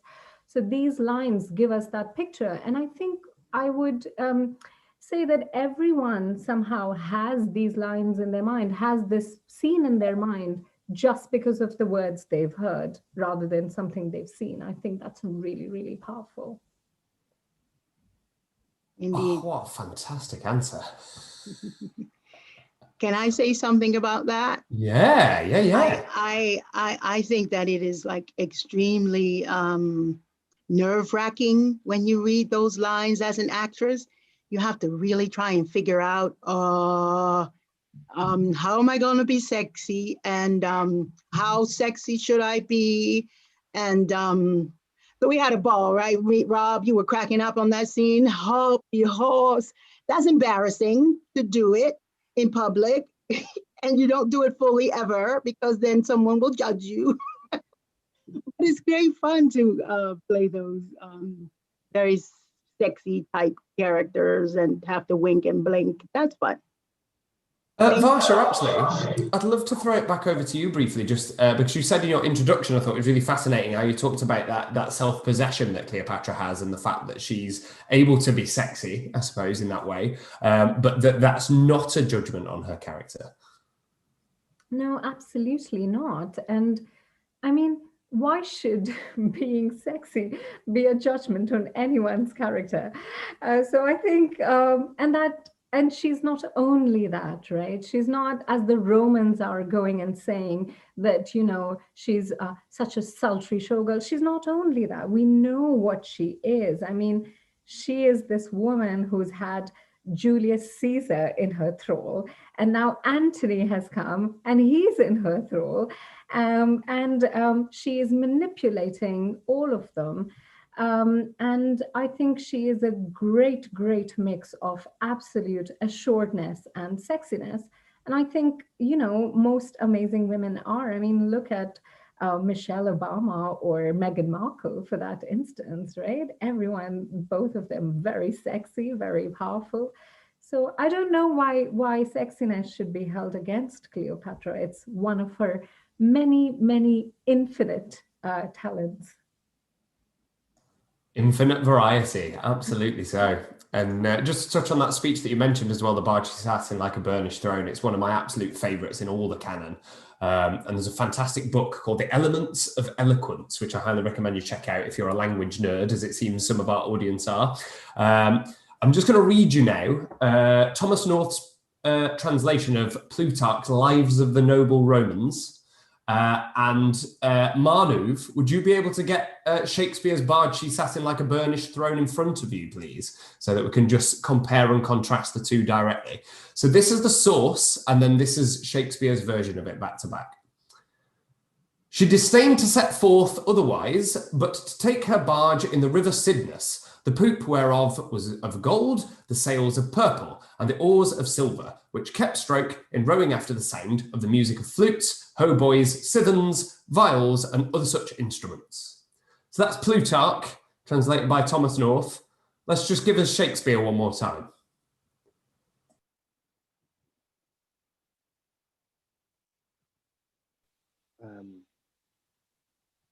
Sorry, one sec. No worries, take your time. The barge she sat in like a burnished throne, burned on the water. The poop was beaten gold, purple the sails, and so perfumed that the winds were lovesick with them. The oars were silver, which to the tune of flutes kept stroke, and made the water which they beat to follow faster as amorous of their strokes. For her own person, it beggared all. Stunning, thanks. We'll just leave it there because that's the bit that is very clearly lifted. So there's no argument to be made that it's not plagiarized, right? And yet, what a massive difference. And to me, it's the single example I always go to whenever people have that kind of initial skepticism of, but did he do all this deliberately? Like, didn't he just write it in opposing beats and then the rest of it just came out in the wash? And it's like, nah, mate. Because straight away, instead of prose, it's in verse. So we've got that wonderful structure. But then you've got that wonderful alliteration in there. The barge she sat in like a burnished throne, burned on the water. Ba-ba-ba-ba. We've got that going on. We've got burned on the water, which is an antithesis of contrasting images that can't belong together. It's a paradox. So already we're in supernatural territory. You've got chiasmus, which is a mirrored structure, which means that there's like a mirror in the middle of the line, and you've got purple the sails and so perfumed, right? So you've got PSSP, even just tiny little details like that. You've got simile, you've got tricolon, the poops, the sails, the oars, he cuts all the rest of the musical list, right? The amount that guy can do to polish just a bit of text and just elevate it to the next level. Like, we're really, to nick a phrase from the Avengers, we're in the end game now with Shakespeare. You know, we're in late stage Shakespeare where he's just an unbelievable master of his powers. And we're really getting to just bathe in it at this point. And it is just absolutely, absolutely joyous. So apologies. Someone said they were going to nerd out. I figured I'd nerd out as well. So thank you once again for your indulgence this evening. Apologies. And with that, we shall say good night. So please do join us once again, this time, same place, same time, next week for William Shakespeare's Coriolanus. Thank you, one and all, and good night.